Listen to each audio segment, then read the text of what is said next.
Buongiorno a tutti, a chi è presente, a chi ci segue da casa. Credo che ci sia un dato non controverso in dottrina e in giurisprudenza, come si suol dire. Io non sono la professoressa Elena D'Orlando, e credo che insomma su questo ci siano pochi dubbi. Elena ha avuto un contrattempo e un impegno aggiuntivo non differibile e mi ha chiesto quindi di sostituirla. Io lo faccio molto volentieri. Lo faccio molto volentieri perché questo panel, questo primo panel, poi ve ne sarà un secondo alle ore 11, coordinato dalla collega Anna Zilli, mi sembra di particolare interesse. Io ho avuto l'opportunità di leggere gli abstract e leggendo gli abstract, innanzitutto ho ricavato un certo tipo di coordinamento di fil rouge tra i vari interventi e questo è sempre un bene nell'economia di una sessione di lavoro, ma mi sembrano profili di rilevante interesse perché vanno a intrecciare forse prevalentemente il diritto amministrativo, ma non solo, il diritto costituzionale. Ci sono delle incursioni di carattere, diciamo così, storico sul diritto romano e quindi credo che questo confronto possa essere particolarmente fruttuoso. Allora, per ragioni, diciamo, telematiche e organizzative, invertendo solo parzialmente l'ordine dei lavori, io darei la parola inizialmente al dottor Pierluigi Mascaro dell'Università di Roma Mercatorum, il quale ci parlerà di Smart Cities e diritto amministrativo, la città intelligente come laboratorio di transizione giuridica.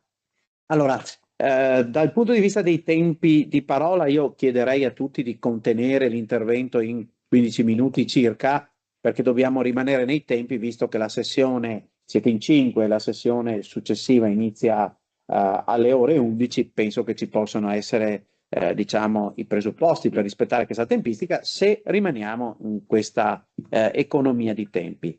Prego. Grazie a tutti, grazie professore, grazie al comitato organizzativo e mi permettete un grazie particolare al professor D'Angelo con il quale mi sono confrontato e che mi ha consentito, purtroppo per alcuni problemi di salute, di poter intervenire da remoto. Allora, come il professore magistralmente annunciava, io faccio un dottorato in sostenibilità e agenda ESG presso l'Università Mercatorum con curvatura in diritto amministrativo e mi occupo anche della parte organizzativa della cattedra ordinaria del professor Gruner, dove sono assistente altamente qualificato, e quindi in questa breve relazione mi occuperò di come proprio le smart cities che io studio nel dottorato si intreccino con il diritto amministrativo e come esse possano rappresentare un laboratorio di transizione giuridica. Partiamo dal principio. Le smart cities rappresentano oggi uno dei più significativi ambiti di trasformazione del diritto amministrativo contemporaneo, questo è molto importante, configurandosi non soltanto come evoluzione tecnologica delle realtà urbane, ma come veri e propri laboratori giuridici nei quali si ridefiniscono categorie tradizionali, modelli organizzativi e strumenti naturalmente di tutela. Quindi abbiamo dei contenitori tradizionali che vengono innovati. In questo contesto la dimensione digitale e l'impiego di tecnologie avanzate, quali l'intelligenza artificiale soprattutto, l'IoT, l'Internet of Things e i big data, incidono profondamente sull'azione amministrativa, imponendo una revisione delle modalità attraverso cui il potere pubblico si esercita e conseguentemente delle forme di tutela giurisdizionale predisposte dall'ordinamento. Quindi capite bene che in questa relazione noi ci occuperemo delle tre realtà giuridiche, che sono tutela, giurisdizionale, organizzazione e funzione. La transizione verso le smart cities si caratterizza innanzitutto per il passaggio da un'amministrazione prevalentemente procedimentale, quindi quella che si basava l'amministrazione per atti, tradizionalmente la legge 241 del 90, a un'amministrazione algoritmica e predittiva, quindi basata sull'intelligenza artificiale. nella quale le decisioni pubbliche sono sempre più spesso supportate o addirittura assunte, questo è il tema più controverso, da sistemi automatizzati. Tale mutamento pone interrogativi rilevanti in ordine alla compatibilità tra automazione decisionale e principi cardine del diritto amministrativo, che sono proprio quelli della ponderazione, della discrezionalità e quindi dell'essere umano che pondera, dove la legge lo consente, i vari interessi in gioco per soddisfare al meglio l'interesse pubblico. Quindi principi quali la trasparenza, la motivazione e la partecipazione procedimentale, principi che a parere del sottoscritto poco si possono, almeno ad oggi, prestare, almeno a una sostituzione algoritmica totale. E su questo possiamo confrontare il manuale di Claric di diritto amministrativo nell'ultima edizione e una celebre sentenza del Consiglio di Stato dell'8 aprile 2019, anche recente, numero 2270. In particolare, la giurisprudenza amministrativa ha già avuto modo di confrontarsi con il tema della decisione algoritmica, affermando la necessità che l'algoritmo sia i tre principi enucleati dal Consiglio di Stato e dai TAR, che sia quindi conoscibile, verificabile e sindacabile dal soggetto umano, al fine di evitare forme di opacità incompatibili con lo Stato di diritto addirittura.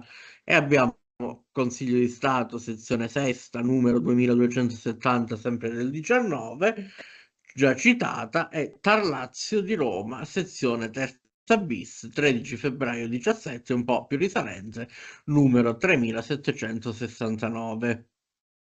In tale scenario, la questione della tutela giurisdizionale assume un rilievo centrale. Quindi passiamo alle tutele.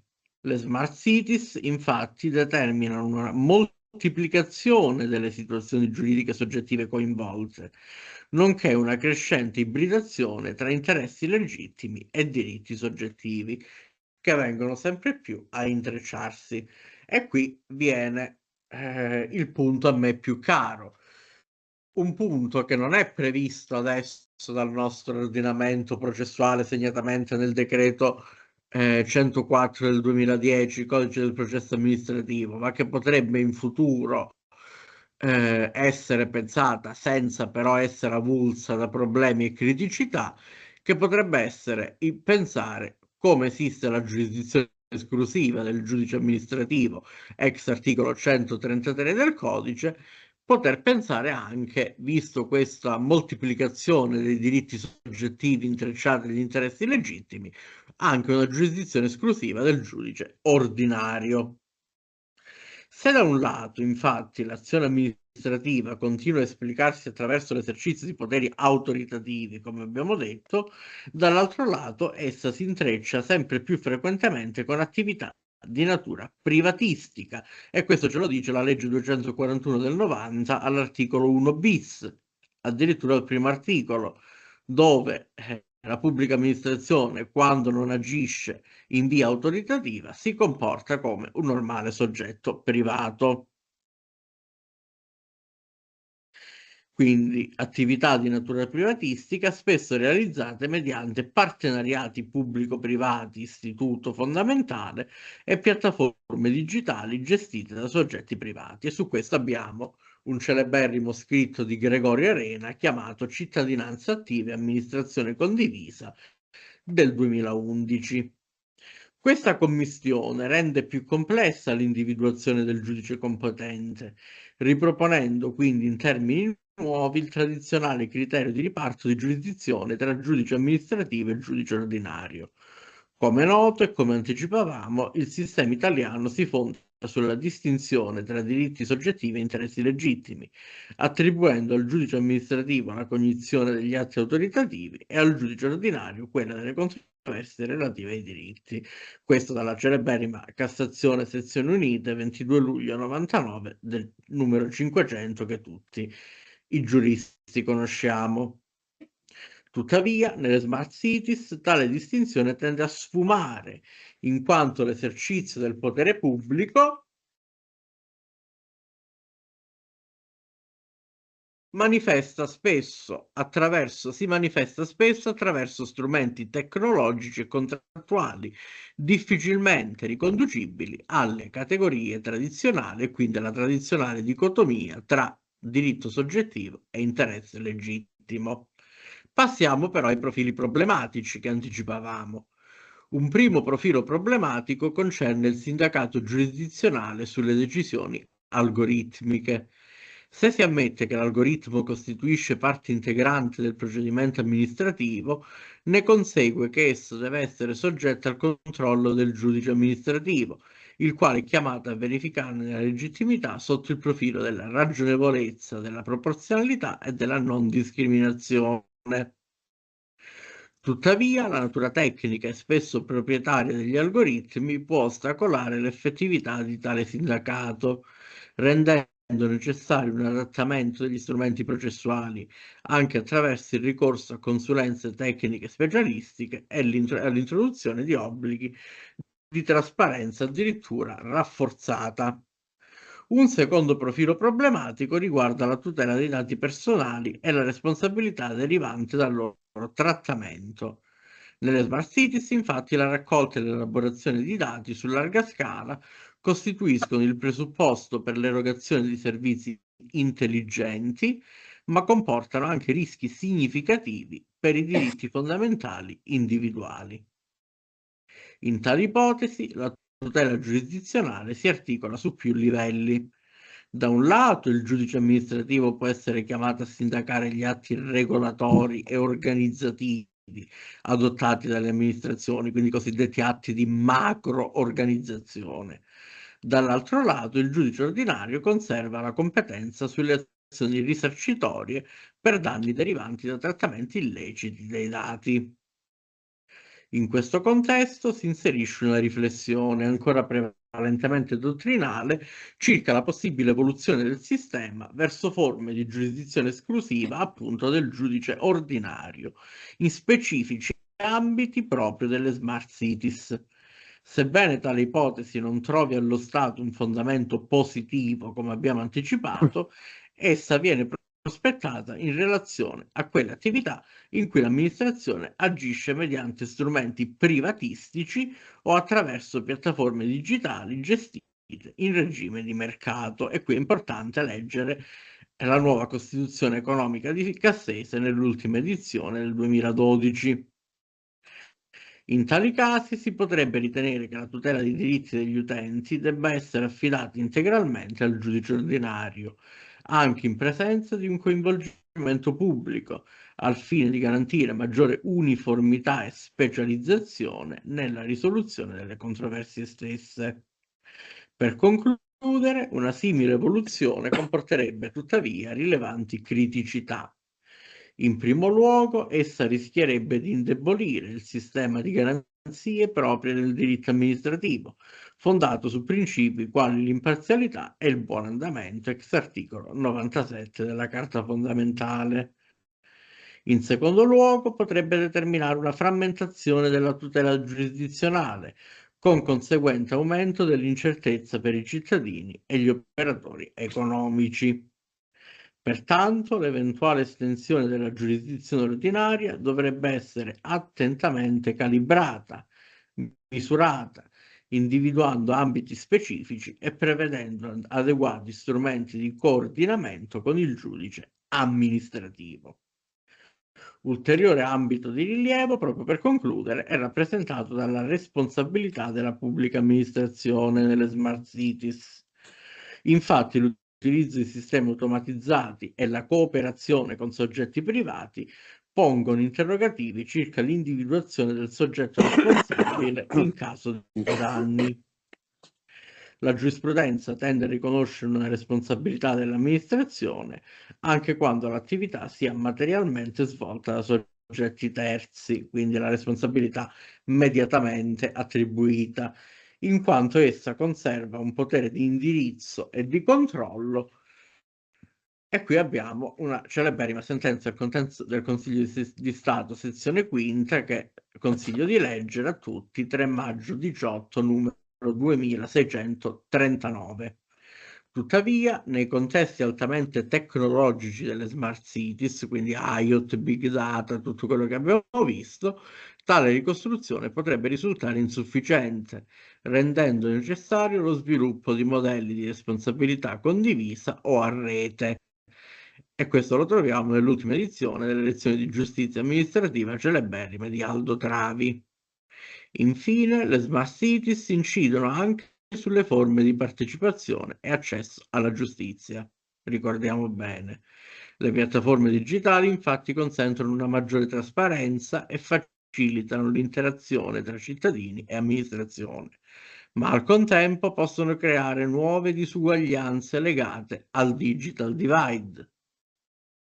La tutela giurisdizionale deve pertanto essere accompagnata da strumenti di inclusione, di formazione, direi, e da meccanismi di semplificazione dell'accesso al giudice, al fine di garantire l'effettività dei diritti. E qui troviamo il manuale di Sandulli di diritto amministrativo nell'ultima edizione. Quindi 3 elementi che possono evitare il digital divide e creare una vera cooperazione tra cittadini e amministrazione, quali sono?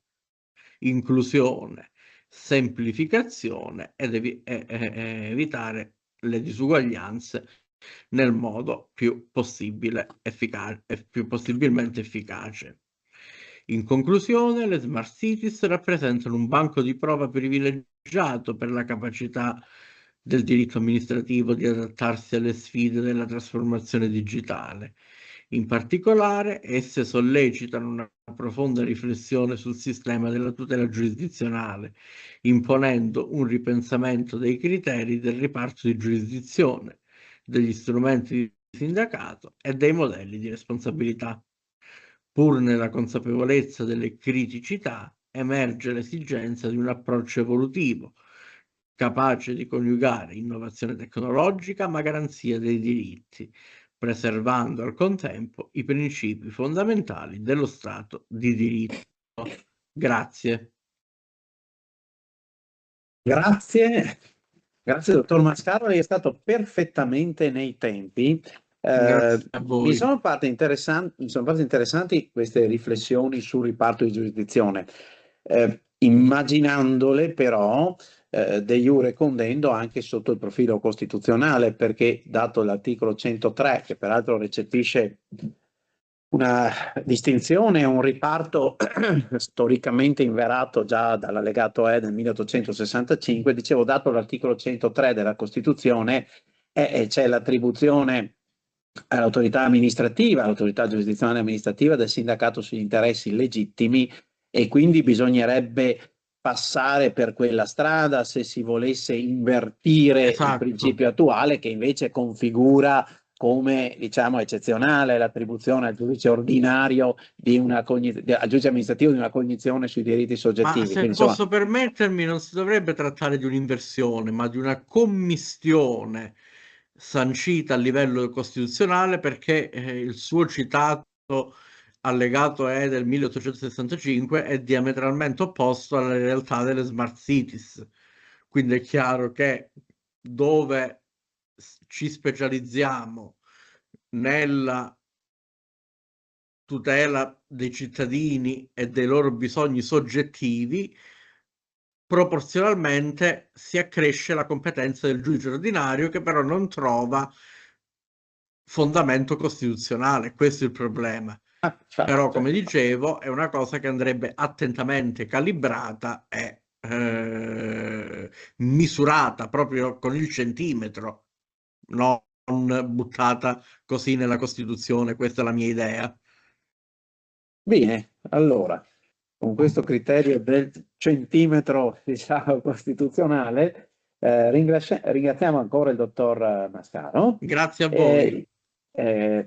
Io adesso seguirei l'ordine che veniva indicato nella locandina, e quindi darei la parola alla dottoressa Sabrina Bergamini dell'Università di Torino, che ci parlerà di città e transizione ecologica verso una gestione integrata di patrimonio culturale e verde pubblico. Prego. Scusi, professore, io chiedo il permesso di disimpegnarmi appunto per motivi di salute, con la promessa di poter poi seguire gli interventi interessantissimi dei colleghi tramite la registrazione che sarà condivisa, se posso. Ci mancherebbe nessun problema e grazie anzi per averci avvisato. Grazie, buona giornata intanto. Grazie a voi di tutto, buona continuazione, salve. Se sono udibile dato il mio tono. Non so se, no, da noi sicuramente sì, non so se se a distanza sia. Perfetto.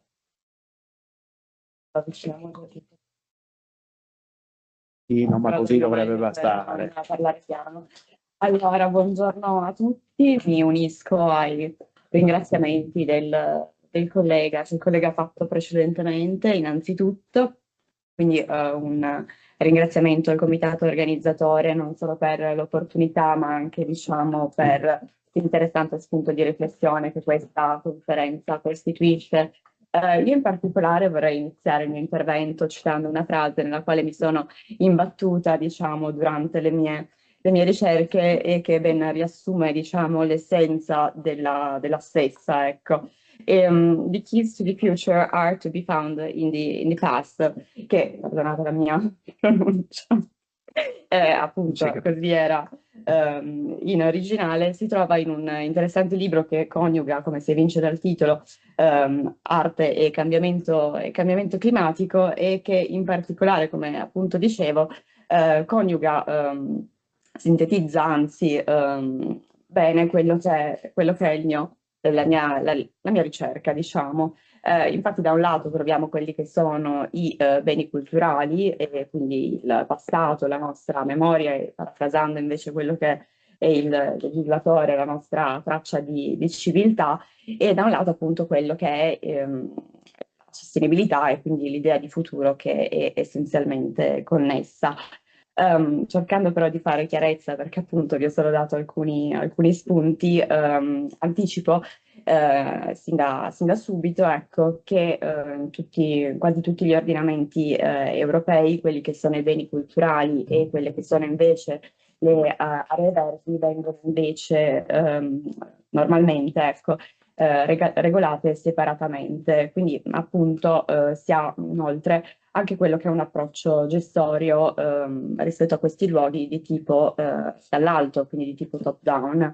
Questo quindi comporta non solo una potenziale inefficienza gestoria, ma anche si verifica, diciamo, quella che è una situazione non totalmente in linea con alcuni dei più recenti orientamenti, non solo a livello sovranazionale, ma anche internazionale, dove appunto cito a titolo esemplificativo quelli che sono gli SDG, in particolare con riguardo alle città e alle zone urbane, l'SDG numero 11.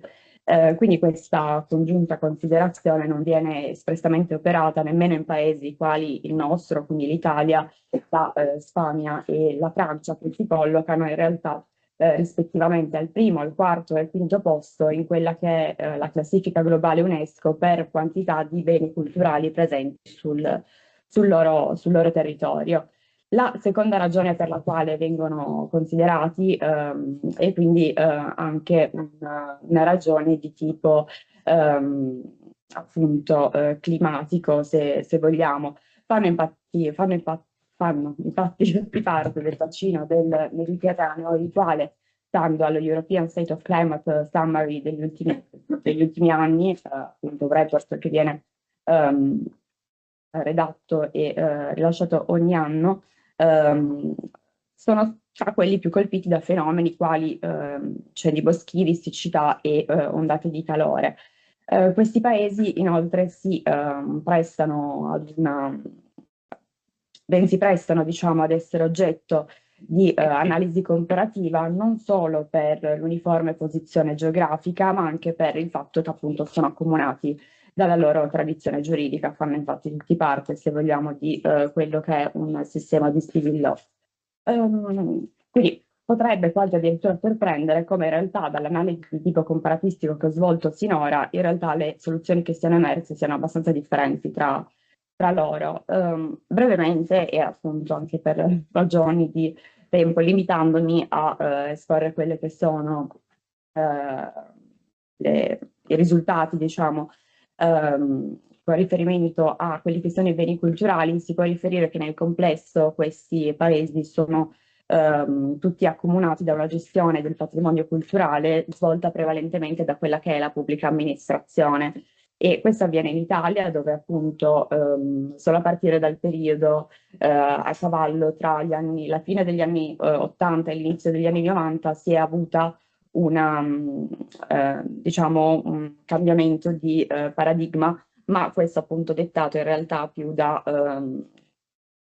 ragioni di tipo finanziario dell'apparato statale, perché appunto si è avuta una concezione del bene culturale come potenziale fonte di ricchezza solo a partire da allora. In ogni caso, appunto, questo paradigma era già ben nucleato all'interno della nostra Costituzione, cioè, all'interno della quale appunto abbiamo l'articolo 118, quindi il principio di sussidiarietà. Quindi questo per dire che al di là poi dei singoli strumenti che possiamo trovare nel nostro ordinamento, quindi di gestori, possiamo pensare ad esempio ai patti di collaborazione, ma anche ad esempio al partenariato nelle sue varie forme, di cui anche appunto quello per la gestione dei beni culturali e via dicendo. In realtà appunto un buon nucleo lo si può ricavare già da quello che è il principio di sussidiarietà.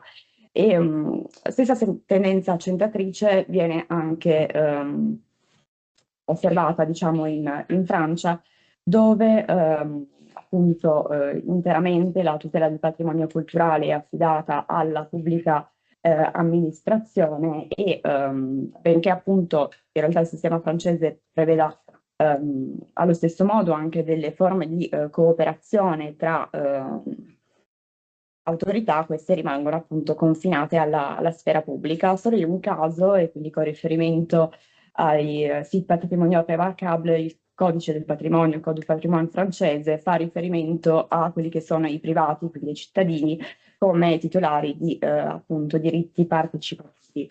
Si tratta quindi di due paesi, l'Italia e la Francia, che però nonostante appunto presentino ancora un approccio centralizzato, in realtà appunto fanno sì che si veda anche qualche spiraglio in tendenze di tipo partecipativo. Da ultima invece propongo il caso analizzato, che è quello della Spagna, dove invece, almeno a mio dire, questa partecipazione è maggiormente rimarcata. E infatti recentemente nel 2023 il governo spagnolo, in particolare per il tramite del Ministerio de Cultura, ha emanato il cosiddetto Libro Verde para la gestión sostenible del patrimonio cultural, che essenzialmente è un insieme di linee guida rivolte agli attori sia pubblici sia privati, ma importante soprattutto per via del fatto che riconosce come essenziale il ruolo svolto da quella che è la società civile. Quindi emergono in sostanza, come si diceva, anche anche in questo caso, queste aperture nei confronti della società civile, che in realtà già offre in tutti questi paesi, ad esempio tramite quelli che sono i finanziamenti, si pensa in Italia alle fondazioni bancarie, al ruolo che svolgono, già svolgono quindi un ruolo, benché appunto sia non solo sottovalutato, ma spesso forse anche addirittura trascurato. E inoltre questo è anche emblematico del fatto che i privati nutrono in realtà un autentico interesse verso quelli che sono i beni e quindi il patrimonio culturale nel suo complesso considerato, situato nei luoghi nel quale essi vivono, e che costituisce non solo un deposito di memoria, diciamo, ma ancora più fondamentalmente quella che è una fonte di identità, e che forse, come suggerisce il titolo di questa conferenza, in un'epoca di transizioni è un elemento particolarmente importante. Abbiamo appunto evidenziato quelli che sono alcuni esempi che possiamo definire virtuosi di partecipazione civica, ma comunque non vanno trascurate le criticità che persistono. Tra queste si possono menzionare innanzitutto la frammentazione e le disuguaglianze che si producono, perché appunto si tratta di misure che vengono attuate, diciamo, in base a quella che è la volontà politica locale innanzitutto. Ancora poi si ha un determinato grado di incertezza giuridica perché appunto non si ha uno strumento ad hoc, se vogliamo, e da ultimo si ha appunto una insufficiente considerazione di quella che è la dimensione ambientale. Quindi per superare, diciamo, questi ostacoli, quello che appunto vorrei proporre sarebbe uno strumento, diciamo, di natura contrattuale che potrebbe appunto far sì che si possano superare le difficoltà che abbiamo appena menzionato, e per farlo appunto quello che viene utilizzato è un approccio di tipo comparativo, cioè lo strumento comparativo improntato a quello che è il principio funzionalista. Quindi all'interno di questi ordinamenti il fine sarebbe appunto di rinvenire non soltanto strumenti preposti a questa precisa funzione, ma anche altri che possono essere riadattati e quindi appunto in questo modo innovare quello che è l'ordinamento giuridico. E in particolar modo, così appunto anch'io mi avvio a rassegnare le mie conclusioni, è possibile quindi passare da un approccio di tipo top-down a un appunto di tipo diciamo bottom-up e quindi partecipativo, e questo appunto dovrebbe essere come dire, auspicabile affinché la transizione, che è quella ecologica, come spesso viene definita, sia veramente, veramente giusta in sostanza. Questo è tutto. Grazie.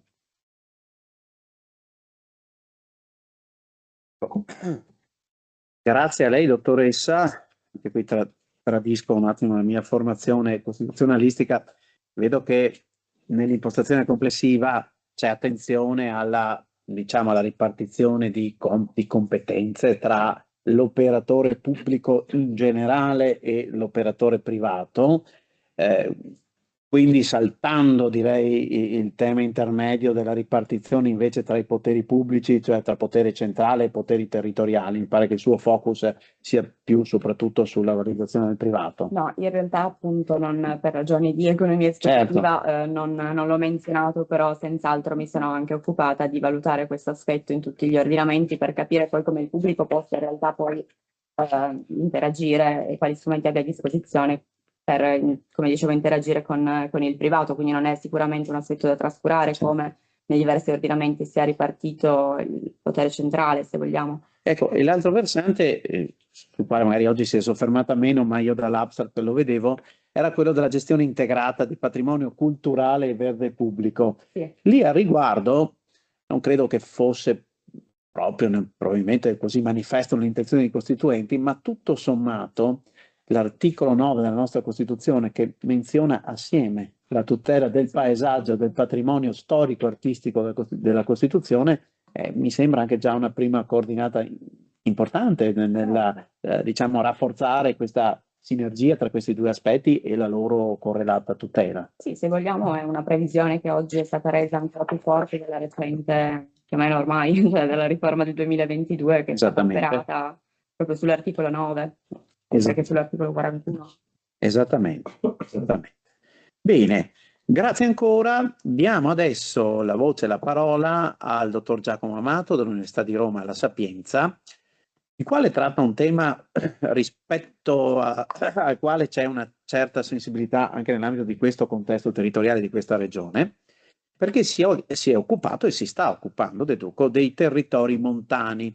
Il titolo è del suo intervento: i territori montani alla prova delle transizioni, profili comparatistici. Prego.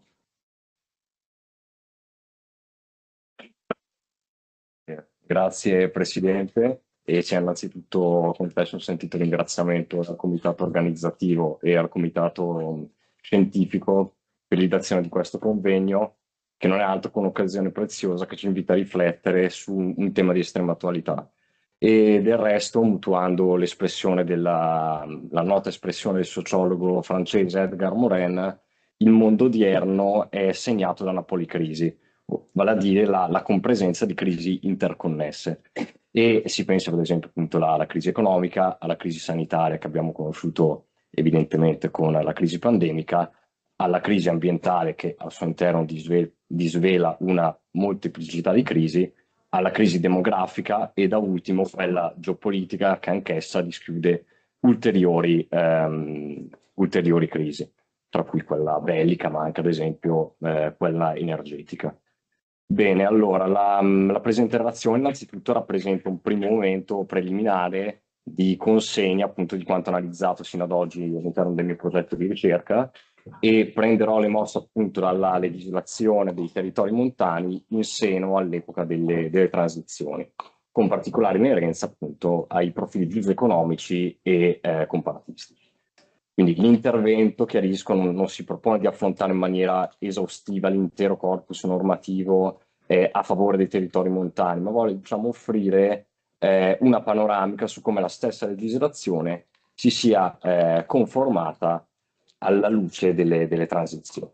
E volendo circoscrivere l'analisi dei territori montani, emerge con chiarezza come essi rappresentano un campo di osservazione privilegiato delle dinamiche di transizione in atto. E dopo una prima analisi cognitiva che ho fatto nel corso di questi primi anni, si può affermare che tali territori appunto si trovano a fronteggiare una duplice condizione. Quindi in primo luogo essi subiscono in maniera accentuata gli effetti delle transizioni, in particolare appunto quella climatica, ambientale e quella demografica nella fattispecie dello spopolamento. E in secondo luogo presentano intrinseche condizioni di fragilità strutturali, quindi geomorfologiche, socio-economiche e direi anche infrastrutturali, che rendono tali territori particolarmente vulnerabili. E esaurite queste doverose, a mio avviso, premesse necessarie per comprendere il contesto territoriale, quindi quello montano, e il contesto, diciamo, l'epoca temporale, quindi l'epoca delle transizioni per l'appunto, analizziamo ora un po' più nel dettaglio gli interventi normativi adottati in seno al nostro ordinamento, l'ordinamento italiano in materia. E pertanto l'analisi non può non prendere in esame, in maniera concisa, la più recente legge, quella del 12 settembre 2025, la numero 131, recante le disposizioni per il riconoscimento e la promozione delle zone montane. La legge in oggetto, per l'appunto, riprende le legislazioni precedenti a partire dalla legge 991 del 52, rubricata provvedimenti in favore dei territori montani, per poi passare alla legge 1102 del 71, che recante le nuove norme per lo sviluppo della montagna e conosciuta tra l'altro per l'istituzione delle comunità montane, che chiaramente sono istituzioni fondamentali per lo sviluppo delle montagne italiane, e per poi arrivare anche alla legge 97 del 94. Questo quadro normativo viene poi successivamente integrato e arricchito con la legge 221 del 2015, recante le disposizioni in materia ambientale per promuovere le misure di green economy e per il contenimento dell'uso eccessivo di risorse naturali. E qui, a mio avviso, si ravvisa innanzitutto il collegamento che il legislatore ha voluto fare in materia di contrasto alla crisi climatica, crisi ambientale. E si tratta nella loro totalità di interventi normativi tutti volti all'attuazione del comma secondo dell'articolo 44 della Costituzione e che si inseriscono, diciamo, nel più ampio quadro delle politiche di coesione territoriale e che a loro volta trovano anche un ancoraggio, soprattutto se letto in combinato disposto con l'articolo 3 della Costituzione, quindi il principio dell'uguaglianza declinato nella sua dimensione formale e sostanziale. E l'articolo 44, che dal punto di vista del diritto comparato, tra l'altro rappresenta un unicum nel panorama costituzionale, poiché la nostra Carta fondamentale è l'unica a prevedere disposizioni mirate, specifiche a favore dei territori montani. E telegraficamente la legge 131 si muove lungo 3 direttrici principali, quindi la tutela ambientale e la valorizzazione del territorio e delle risorse naturali, nel suo capo quarto, lo sviluppo economico e digitale, capo quinto, e il contrasto allo spopolamento, che è rinvenibile un po' come ratio retrostante all'intero corpus normativo. E ciò che rileva maggiormente ai fini di questo convegno odierno è proprio l'intervento posto in essere dal legislatore che di fatti nell'attuare il disposto dell'articolo 44, comma secondo della nostra Carta Costituzionale, interviene con azioni dirette alle sfide evocate dalle transizioni. E a titolo esemplificativo e dal mio punto di vista fortemente anche evocativo, infatti potrebbe sembrare quasi antitetico parlare di misura a favore del digitale in territori che comunque anche sul piano economico si sono sempre discostati da un certo tipo di sviluppo, perché se si pensa allo sviluppo digitale si pensa più alle città, ai territori urbani, piuttosto che per appunto i territori montani. Eppure appunto l'articolo 26 della suddetta legge è eloquente nel prevedere misure per l'agevolazione del lavoro agile nei comuni montani. Ulteriormente un altro profilo degno di nota è il fatto, questo più dal punto di vista ampio, ma che chiaramente anche risvolti per i territori montani, il fatto che le crisi e di conseguenza le transizioni hanno inoltre informato una nuova epoca dell'intervento dello Stato nell'economia e attraverso quella che è la disciplina degli aiuti di Stato, e la legge in esame appunto non è esente da questa tendenza e di fatto individua differenti misure di aiuti di Stato, principalmente incentivi e misure fiscali. Incentivi quindi a titolo esemplificativo, quindi contributi o sotto forma di credito d'imposta agli investimenti e alle attività diversificate degli agricoltori e dei silvicoltori di montagna, previste appunto dall'articolo 19, comma primo della legge in questione. Dopodiché vi è anche la previsione di misure fiscali, quindi contributo sotto forma di credito d'imposta a favore delle imprese montane esercitate da giovani, prevista appunto dall'articolo 25 nel suo comma primo, e infine le misure, in questo caso sotto forma di esonero totale dal versamento dei contributi previdenziali a carico del datore di lavoro per l'agevolazione del lavoro agile nei comuni montani, ed è quello che si accennava prima con l'articolo 26. E questi aiuti di Stato che, come da previsione di legge, devono essere erogati in conformità agli articoli 107 e 108 del Trattato sul funzionamento dell'Unione Europea. Tuttavia, chiaramente, la legge disvela anche alcuni nodi problematici, come anche ha constatato attenta dottrina. Mi riferisco soprattutto alle opere alle recenti pubblicazioni della professoressa Vipiana e del professor Carrer, e su tutti si inserisce la vexata questione della classificazione dei territori montani, che ha adotto con sé, diciamo, alcune riluttanze sia di carattere strettamente legislativo che di carattere strettamente politico.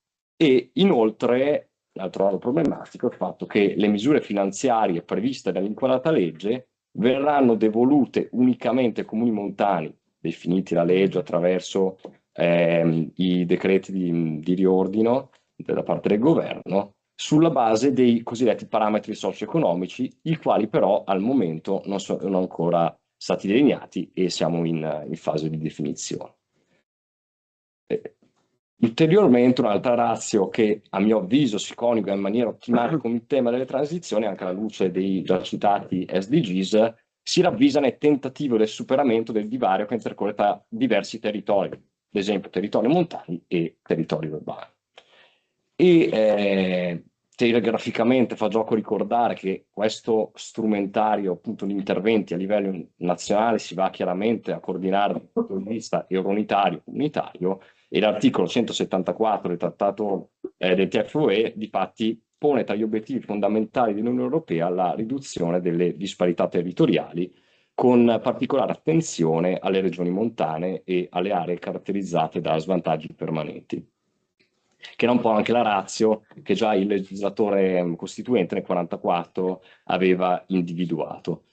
E le politiche di coesione quindi rappresentano lo strumento privilegiato per perseguire questo obiettivo attraverso l'impiego di fondi strutturali e di investimento europei.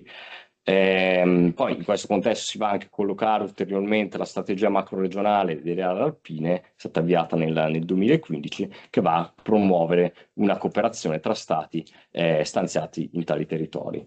E a questo punto, viste esigenze tempistiche, prendiamo in considerazione non volevo saltare altro tempo grazie. E quindi a questo punto prendiamo in considerazione le esperienze giuridiche straniera aventi parimenti ad oggetti territori montani, fatto salvo che comunque la legislazione italiana, anche a causa della previsione, anche grazie alla previsione costituzionale, è una legislazione molto avanzata. Sicuramente le legislazioni in materia principalmente si sviluppano nell'arco alpino e forse la legislazione francese, che già nel 1985 con l'adozione della loi montagna e con i programmi di allora rurali ha un approccio molto, diciamo, che guarda al futuro, e anche il legislatore italiano in parte si è un po' ispirato all'intervento del legislatore francese e ha approntato un approccio che io direi principalmente olisco e che va a combinare tutela ambientale e sviluppo economico, erogando anche incentivi all'agricoltura sostenibile e al turismo dei territori montani. Questa legge poi è seguita la loi Montagne 2. E aspetto curioso che vorrei combinare in realtà con un intervento normativo che in realtà non è unicamente relativo alle zone montane, quindi mi soffermo brevemente su quello che è lo spopolamento, strategie di contrasto allo spopolamento. In Italia abbiamo la celebre strategia nazionale delle aree interne, declinata poi anche a livello regionale con le strategie regionali delle aree interne. In Italia è stata appunto avviata nel 2013 dall'allora ministro per la coesione territoriale Fabrizio Barca e va appunto a intervenire non unicamente nei territori montani, ma in tutti quei territori cosiddetti periferici del paese e che appunto mostrano una carenza o comunque una lontananza con i servizi essenziali individuati appunto con la salute, le strutture sanitarie, sanitarie, istruzione e trasporti. E in chiave comparatistica appunto merita un cenno telegrafico appunto la politica spagnola data dalla strategia nazionale del Frente del Despoblamiento, quindi la strategia nazionale contro allo spopolamento, che pone pertanto appunto misure in favore di popolazioni stanziate in territori diciamo cosiddetti periferici. Ulteriormente, mi accingo alle conclusioni, si osserva che per poter fronteggiare sfide di così ampia portata si assiste all'emersione di strumenti giuridici e anche di politica, di policy, che abbandonando la più risalente nozione di government, quindi top down, in favore della più recente nozione di governance, neanche sul piano orizzontale, ripensano all'azione di governo del territorio contemplando la partecipazione di un più vasto numero di attori, in questo caso gli attori territoriali, ma non solo. E questi interventi normativi infatti mirano a ridurre la vulnerabilità dei territori in questione attraverso l'adozione di politiche più possibili cosiddette place-based e che riescono a coinvolgere anche la partecipazione delle comunità stanziate in queste aree. Infine si ravvisa un'ulteriore transizione che è già un po' stata citata, e è la transizione che deriva dalla cosiddetta crisi del welfare state. E la Repubblica, però, non potendo abdicare alle proprie funzioni, si è adoperata per trovare strumenti che chiamerei suppletivi per concorrere ad assolvere allo svolgimento delle funzioni ad essa demandate. E in questo quadro si colloca l'ascesa del principio citato di sussidiarietà orizzontale, di sussidiarietà specificatamente nella sua declinazione orizzontale, di cui all'articolo 118,4 e novellato, così come novellato dalla riforma del titolo quinto della Costituzione del 2001, secondo il quale le stesse funzioni possono essere adempiute dal livello territorialmente superiore solo laddove esse siano in grado di assicurare un miglior svolgimento rispetto a quello inferiore. E questo apre sì a maggior spazio, diciamo, per i cosiddetti enti locali, ma anche ai già citati cittadini attivi. E da ultimo, un'ulteriore osservazione conclusiva, che può essere, diciamo, definita di policy, quindi magari un po' meno giuridica, si sviluppa intorno diciamo, uno sviluppo della necessità di uno sguardo d'insieme, che va un po' a prevalere contro quel che Giuliano Amato chiamerebbe interessi micragnosi, e che prende quindi in considerazione la totalità dei diversi territori che compongono lo Stato e in altri termini l'intervento ad hoc, come è quello della più recente legge 131 del 2025, che quindi riconosce la specialità di un dato territorio, potrebbe risultare sforzo vano se non coadiuvato da, diciamo, un coordinamento anche più sul proprio piano dell'azione politica pubblica e non solo di legislazione, tra quelle che sono le aree differenti che poi vanno a comporre lo Stato, quindi sia aree periferiche come quelle montane che aree urbane. Qui concludo il mio intervento e vi ringrazio. Grazie, dottor Amato. Prima di tutto un ringraziamento personale, perché tra le 3-4 mila cose che non so, non sapevo che la nostra Costituzione è l'unica che dedica una vera attenzione ai territori montani.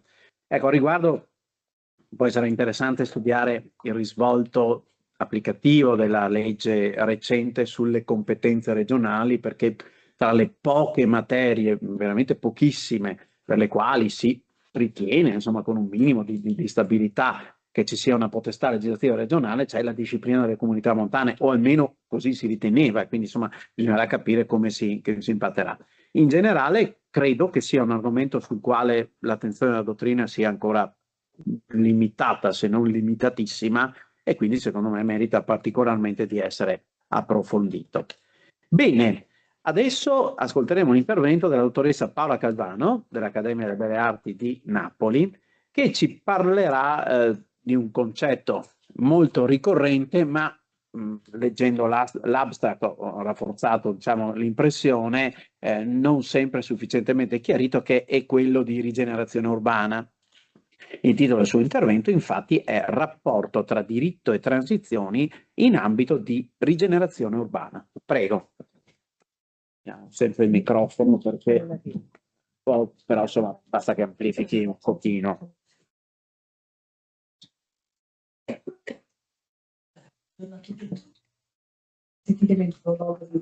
Iniziare e salutare l'Università degli Spiriti Udine, la persona della professoressa Silvia Bolognini, la quale mi lega un affettuoso ricordo del periodo di Scienza e Cultura del Cibo, il professore Grotto, che ha sostituito la professoressa Girotto, scusi, sono senza occhiali che ho perso e non l'ho ritrovata in questi giorni e quindi non leggo da lontano. L'Università di Trieste, il comitato organizzativo e scientifico tutto, senza la cui approvazione oggi non sarei qui, e consentitemi per ultimo di salutare e di ringraziare l'Accademia di Belle Arti di Napoli, che ha autorizzato la mia presenza nella persona del professore avvocato Fabio Della Versana, che è il coordinatore del mio curriculum, che è in Copyright Law Cultural Economy, nonché il mio tutor, il professore avvocato Giovanni Catalisano dell'Accademia di Belle Arti di Frosinone, entrambi collegati.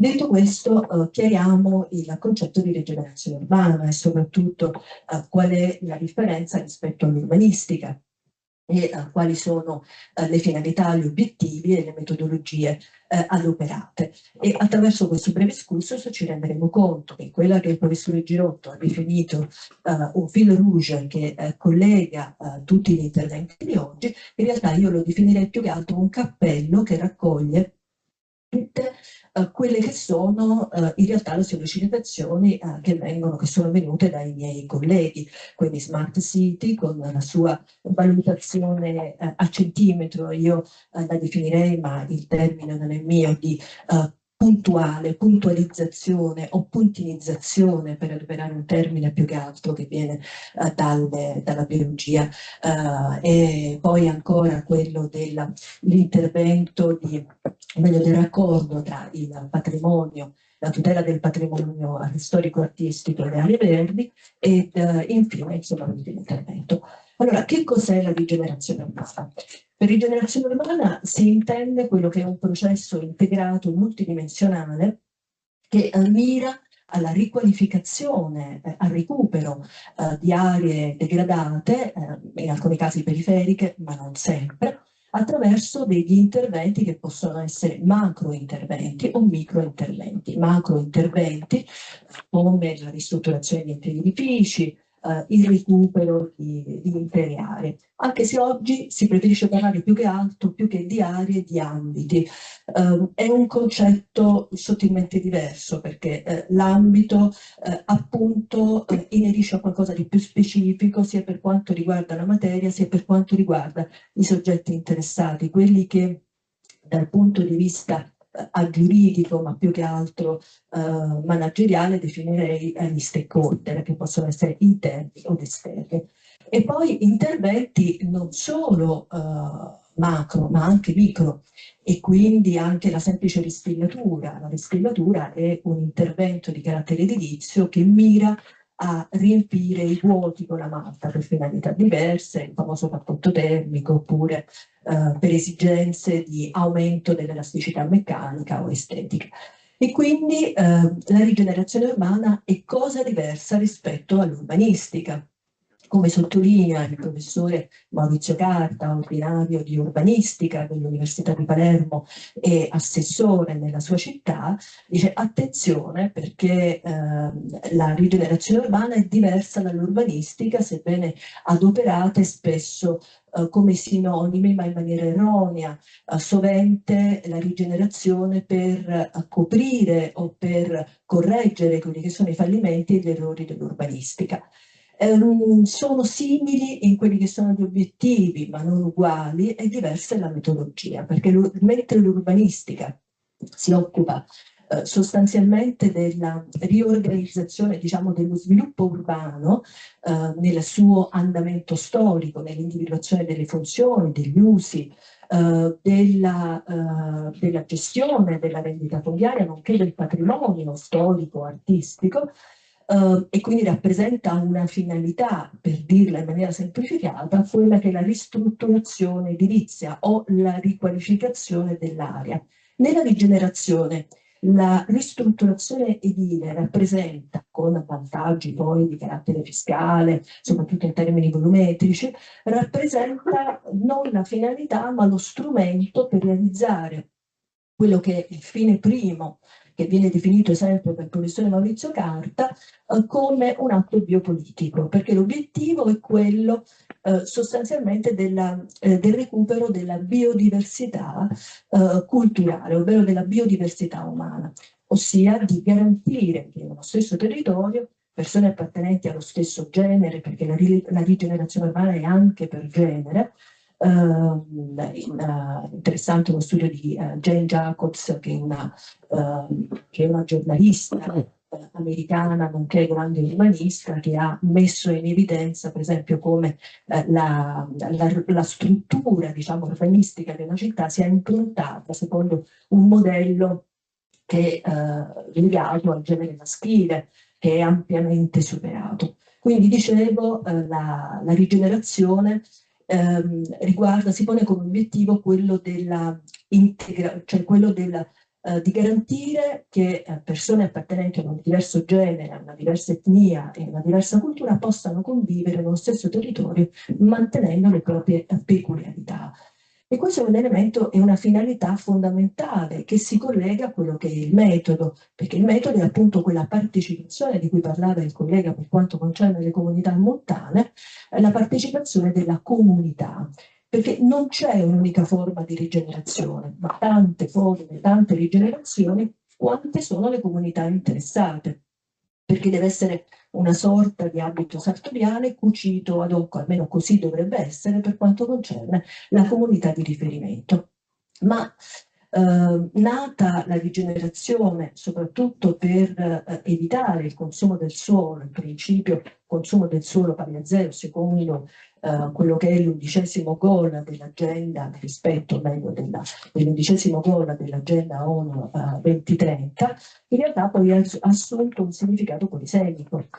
Ed è un concetto soprattutto del territorio che è rinnovato ed è stato stigmatizzato dalla sentenza 129 della Corte Costituzionale, quando è stata chiamata a pronunciarsi sulla legittimità costituzionale di quello che è l'articolo 5, comma 4 e comma 9 della legge Lombardia, la legge regionale della Lombardia, e ha sottolineato come il territorio non sia più soltanto quel luogo geografico che può essere soggetto a edificazione, ma è anche espressione appunto della tradizione, della cultura, dell'economia, della socialità, mettendo in evidenza quegli elementi che diciamo sono espressione di quel processo multidimensionale di cui abbiamo dato la definizione, ed integrato di cui abbiamo dato la definizione iniziale, confermato poi dalla sentenza del Consiglio di Stato del 2020, la 2170,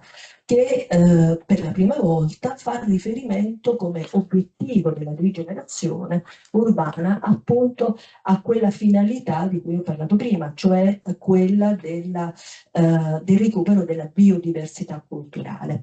Il problema è che di rigenerazione urbana, almeno in maniera esplicita, non se ne parla nel testo unico dell'edilizia, anzi non fa in molti casi altro che confondere ancora una volta la rigenerazione con l'urbanistica, laddove parla di un incremento del 30% dei volumi nel caso di ristrutturazione edile in zone degradate, e non ne parla esplicitamente lì dove avrebbe dovuto, cioè nell'articolo 3, primo comma, lettera F, appunto dal testo unico dell'edilizia, quando parla di un recupero e di una integrazione socioculturale come finalità.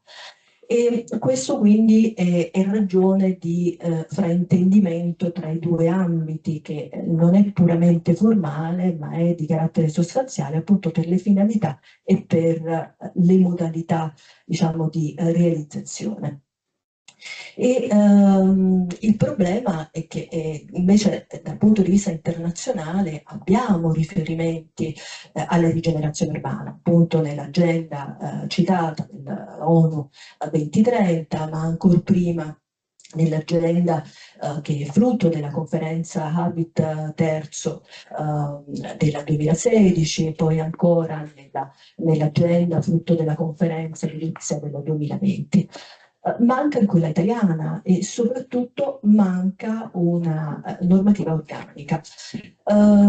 Sappiamo, e quindi qui arriviamo al punto dolente, sappiamo che le competenze, proprio perché la rigenerazione è un ambito multidisciplinare che quindi dal punto di vista delle competenze viene ripartita tra lo Stato per competenze esclusive, in alcuni casi competenze concorrenti.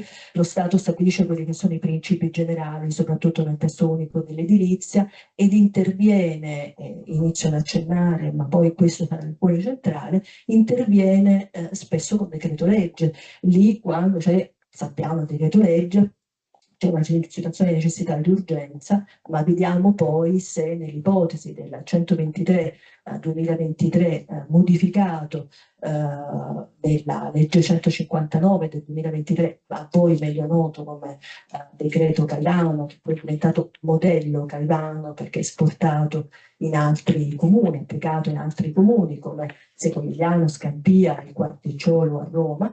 Vediamo se sia costituzionale e che caratteristiche abbia. Sappiamo, principi di base, ma vi ripeto che il decreto legge si trova al vertice della piramide di Kelsen e al di sotto della Carta Costituzionale, quindi è fonte primaria equiparata alla legge ordinaria. E il decreto legge può essere messo in situazione di necessità e di urgenza, il decreto legislativo invece può essere messo quando ci sono situazioni tecniche per le quali a decidere devono essere appunto dei tecnici e delle commissioni secondo legge delegata del Parlamento. Perché faccio questa premessa? Perché in questo ambito in cui abbiamo detto c'è lo Stato che stabilisce i principi generali, ci sono le regioni che traducono in questi principi generali a livello normativo e poi nella fase applicativa il cuore e l'attività fondamentale viene svolta dai comuni.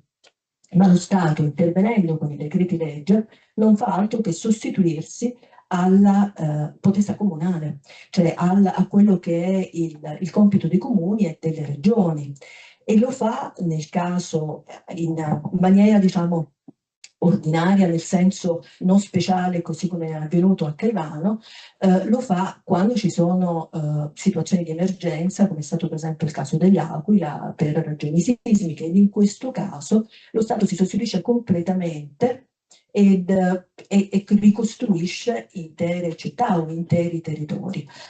Quindi c'è un intervento, una sostituzione molto forte. C'è una situazione invece più debole, che è rappresentata da esigenze di terminare i lavori, quindi di assicurare che quelle strutture o quelle infrastrutture siano completate per un determinato evento. E questo è stato il caso per esempio dell'Expo 2015 o anche del Giubileo 2025, e c'è in questo caso una collaborazione tra Stato e Regione, quindi c'è sicuramente una diminuzione di quello che è l'autonomia e l'attività regionale, ma non una completa sostituzione. Il caso Caivano si pone invece in una posizione intermedia tra i due estremi, quello sismico, quindi delle grandi catastrofi, e quello invece di esigenze di completamento dei lavori Expo e Giubileo 2025. E qual è la particolarità in questo caso? Il decreto Caivano rappresenta un'unicità, perché lo Stato è intervenuto sostituendosi completamente a quello che è il comune, a quello che è la regione, nel momento per realizzare degli obiettivi diversi dalla rigenerazione urbana, cioè per esigenze di sicurezza. E quindi rappresenta una novità con la nomina del commissario straordinario, che si sostituisce completamente ed interviene lì dove c'è una carenza, ma non legata alla rigenerazione, quindi all'obiettivo primo di integrare la comunità, le componenti della comunità, e quindi realizzare quell'integrazione socio-economica sotto i vari aspetti di cui abbiamo parlato, cioè economica, culturale, produttiva e così via, ma lo fa esclusivamente per ragioni di sicurezza, quindi competenza chiaramente che non è della regione o del comune, ma è del questore, o in alcuni casi, insomma, in alcuni ambiti anche del prefetto. Ed è questo il punto, perché sulla questione si è pronunciata la Corte Costituzionale nel 2025, quando ha dichiarato l'incostituzionalità di quello che è l'articolo 4 della legge regionale della Regione Lazio, proprio nel punto in cui derogava, o meglio non faceva partecipare nel dovuto modo il comune, sostituendosi sostanzialmente a quello che era il potere comunale. Allora perché invece riconoscere valido il decreto Caivano, ma avevamo trasformato chiaramente in legge la 159 del 2023, perché ne avevamo bisogno?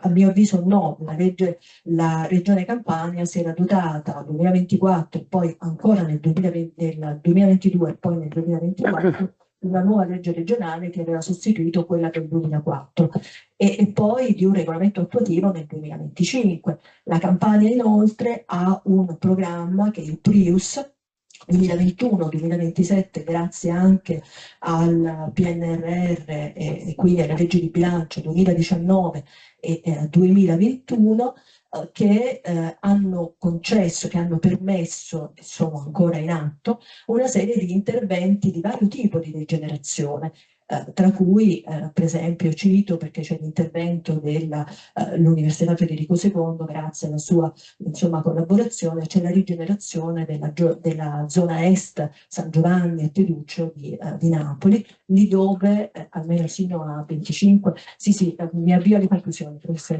sino a 20-25 anni fa, insomma, c'era la Cirio, l'area industriale, ed è diventata la nuova Seattle, grazie anche all'università, quindi una rigenerazione che parte dalla cultura. C'è la rigenerazione di tutto il lungomare, ad esempio di portici, mi occupo nella mia ricerca proprio della rigenerazione di portici, e ancora e quindi mi avvio alle conclusioni. Rigenerazione urbana di questa zona più vicina a voi è quella di Palmanova, attuata chiaramente secondo i crismi, ossia ci troviamo attualmente nella realizzazione del master plan. È stato affidato all'MCA, cioè a Mario Cucinelli Architects. È chiaro che la rigenerazione, se si vuole fare in maniera ordinaria, richiede una serie di modifiche anche del piano attuativo, una serie di tempi. Portici è stata approvata nel 2008, è stata conclusa meno di un anno fa. Però non si può contravvenire a quelli che sono le esigenze della comunità e quindi una sostituzione completa dello Stato quando si hanno gli strumenti. È chiaro, manca un'armonia, manca una struttura organica ordinamentale. Riuscirà la legge delega, adesso è passata al Senato, del 2025 a realizzarla? Da quelle che sono le premesse, dal momento che si punta sempre su incrementi, cioè su incrementi di volumetrici soprattutto, parrebbe di no, perché il criterio insomma rimane lo stesso.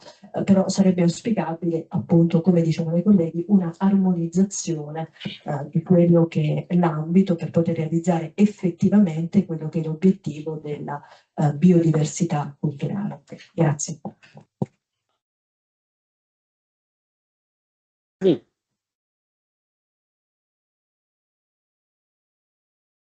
Grazie a lei, dottoressa. Un intervento che mi è parso molto ricco. Prima di tutto, nel partire dalle definizioni, se non erro, gli inglesi utilizzano il termine renewal, che è meno ricco semanticamente e non coglie quelle che mi pare siano state messe in evidenza, le sfumature della rigenerazione urbana e quindi la pluralità degli interventi che la riguardano.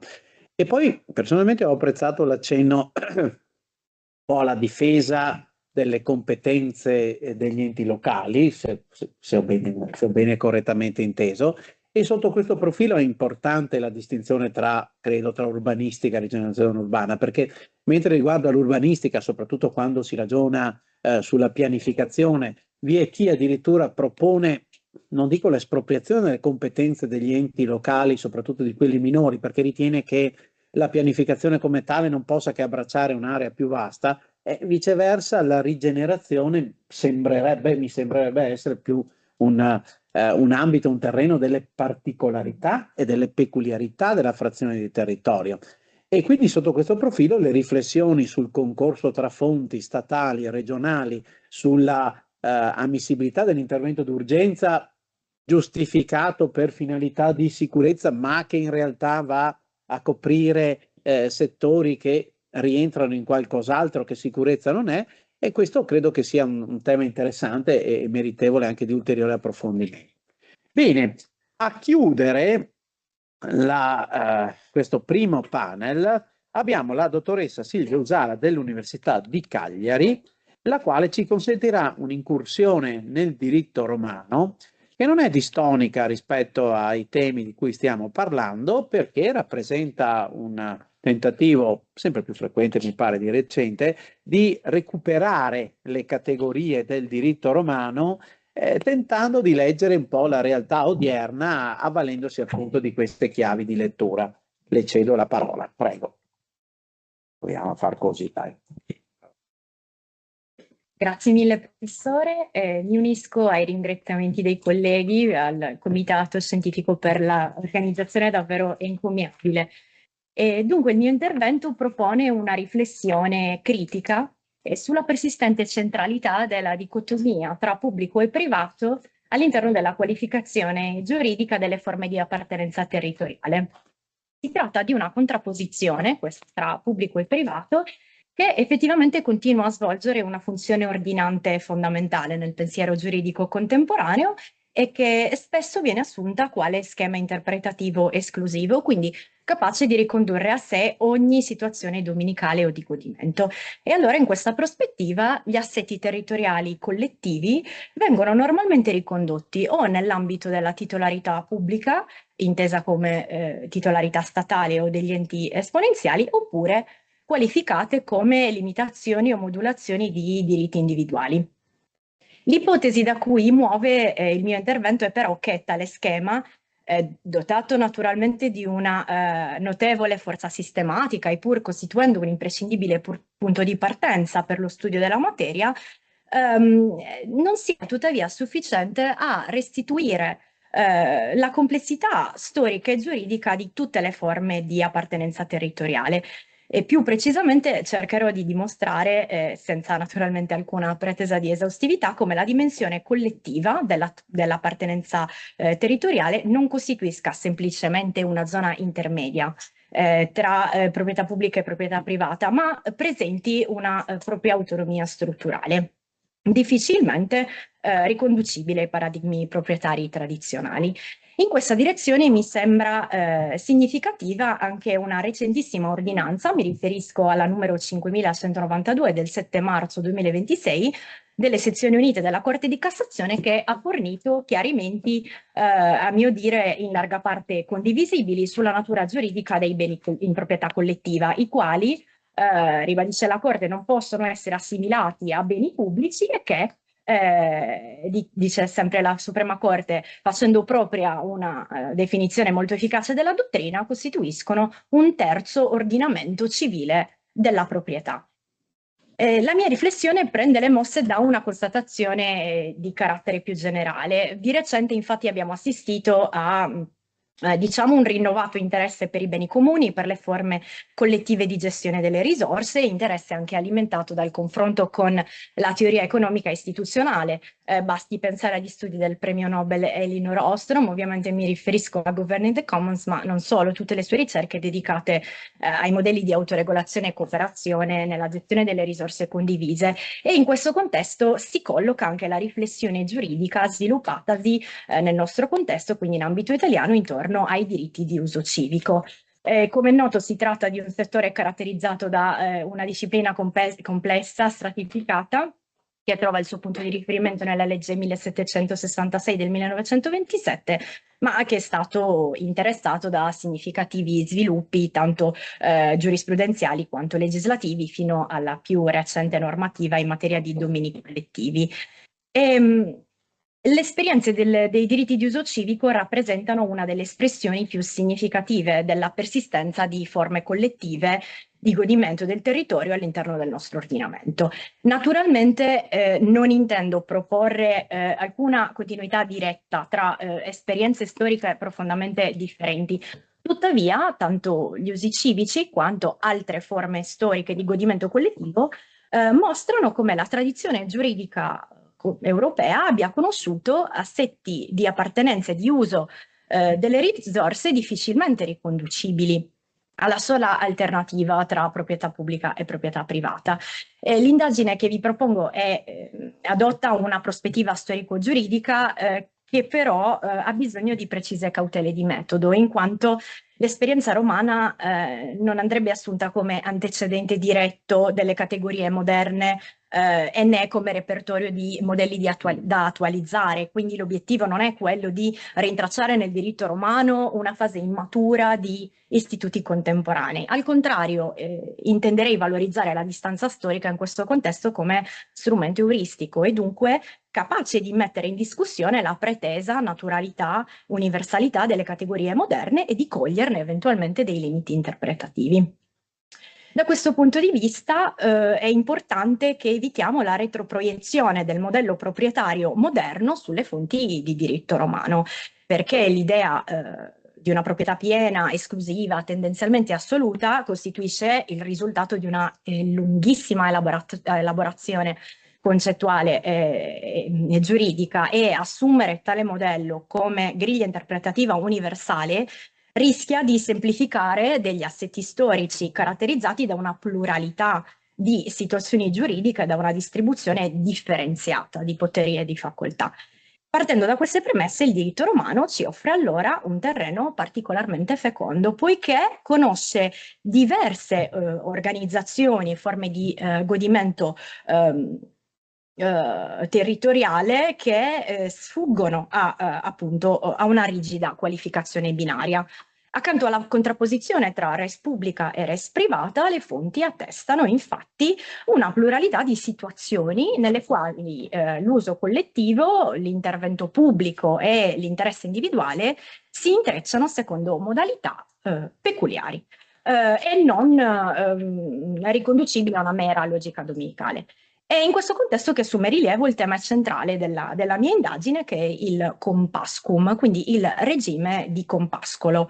Le diverse forme di compascolo che possiamo ricostruire grazie all'analisi delle fonti di diritto romano consentono di osservare concretamente la coesistenza, da una parte, di una titolarità pubblica del suolo, ma anche diritti di sfruttamento esercitati da privati, di modalità di fruizione collettiva disciplinate normativamente e anche meccanismi di contribuzione fiscale. Mi riferisco in particolare alla scrittura.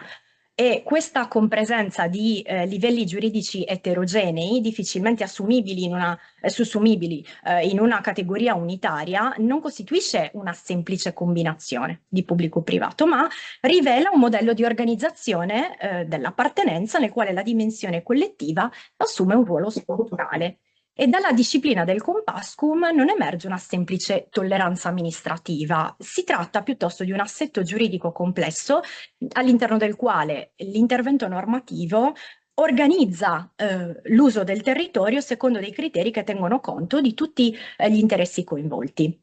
E in tal senso gli assetti di questo tipo, quindi nei quali l'uso collettivo della risorsa si intreccia con forme di titolarità pubblica e con interessi individuali, non sono estranei alla tradizione giuridica europea e trovano espressione, sebbene in contesti profondamente differenti, anche nelle esperienze storiche degli usi civici, pur con tutte le cautele di metodo premesse.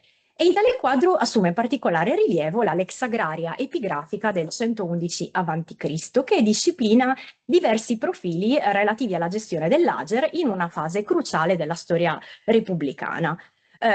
Mi perdoneranno eventuali romanisti all'ascolto, la dottrina, qui dovrò semplificare, la dottrina ha proposto interpretazioni differenti della ratio della legge. Alcuni ne hanno sottolineato la funzione di stabilizzazione degli assetti successivi alla stagione graccana, altri ne hanno valorizzato il carattere tecnico-organizzatorio, altri ancora hanno enfatizzato gli effetti di progressiva privatizzazione dell'ager. Ma ai fini del mio intervento, tuttavia, mi pare interessante soprattutto il modo in cui la legge organizza l'accesso e l'uso collettivo della risorsa territoriale. La Lex Agraria si configura infatti come una legge cornice, diremmo oggi, volta a disciplinare il governo del territorio. E particolarmente significativo è il caput relativo all'ager compascus, mi riferisco alle linee 14 e 15 della Lex Agraria epigrafica, caput secondo il quale chi conduce al pascolo in un ager compascus un numero limitato di capi di bestiame, nella fattispecie il limite è di 10 capi, non sarà tenuto in quel caso a corrispondere né vectigal né scrittura. In altre parole, entro tale soglia, quindi entro questa soglia numerica di 10 capi, non è dovuto alcun pagamento né alcuna garanzia.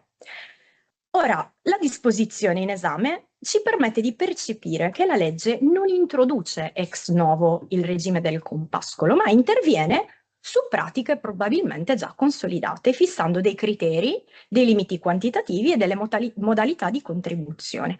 E in questo quadro assume un rilievo nevralgico il regime della scrittura, che non è una mera imposizione fiscale, bensì svolge una funzione ordinatrice, perché consente un accesso regolato al pascolo, al compascolo, e contribuisce a definire un equilibrio tra iniziativa individuale e interesse della collettività.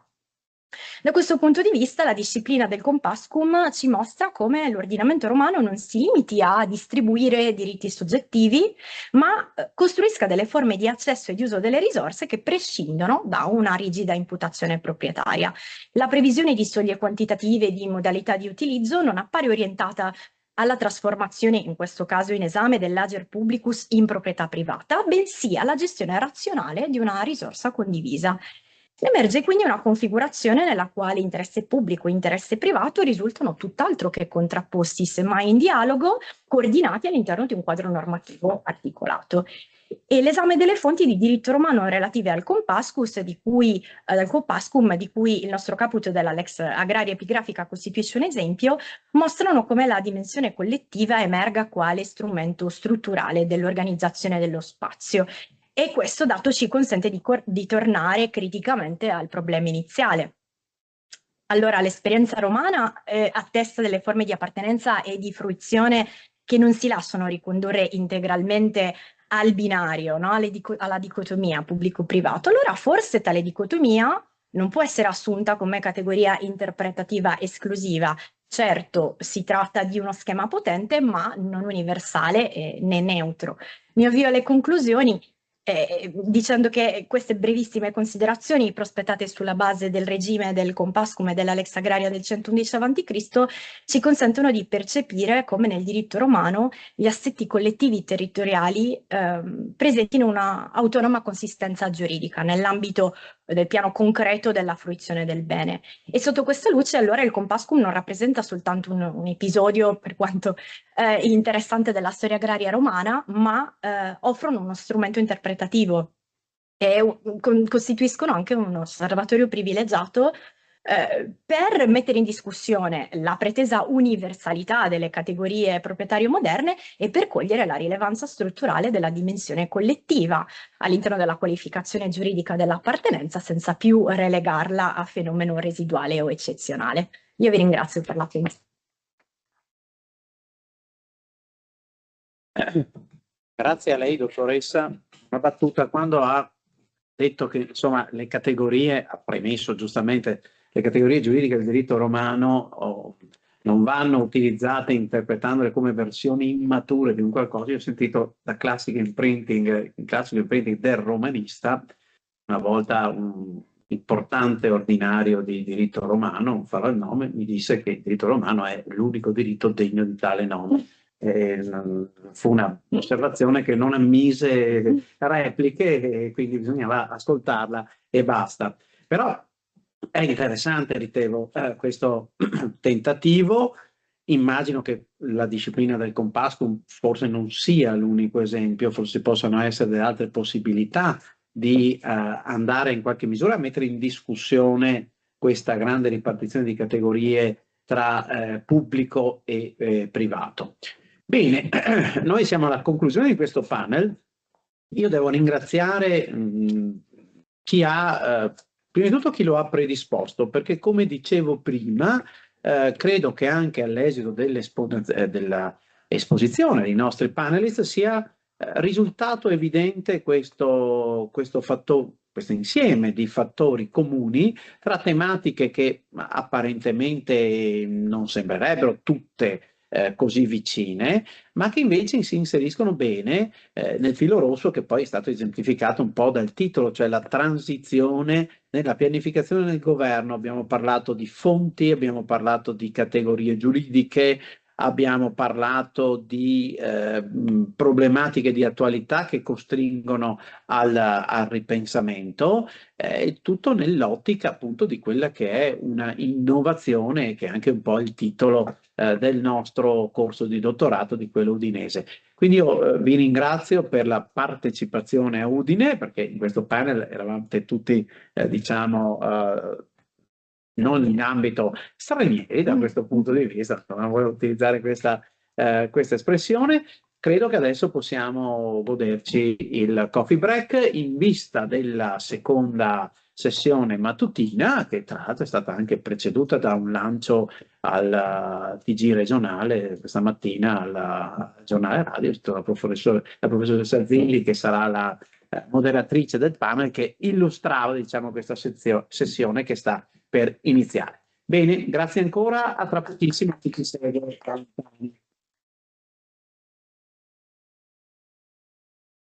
Allora, buongiorno a tutte e a tutti, sono Anna Zilli, sono una docente di diritto del lavoro di questo Ateneo, di questo Dipartimento. Immagino che tutti mi abbiate sentito questa mattina alle 7:30 per prendere appunti sulla sessione odierna. Io non mi sono ascoltata, quindi non saprei più dirvi di che cosa ho parlato ieri.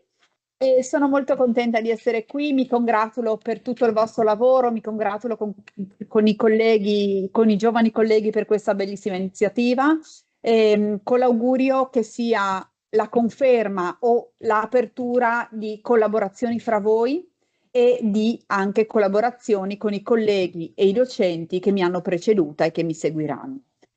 Quello che andrei a fare in questa sessione, che durerà, come abbiamo detto, 5 ore, ma forse anche un po' meno, è lasciare il più ampio spazio possibile ai giovani colleghi qui seduti e da remoto.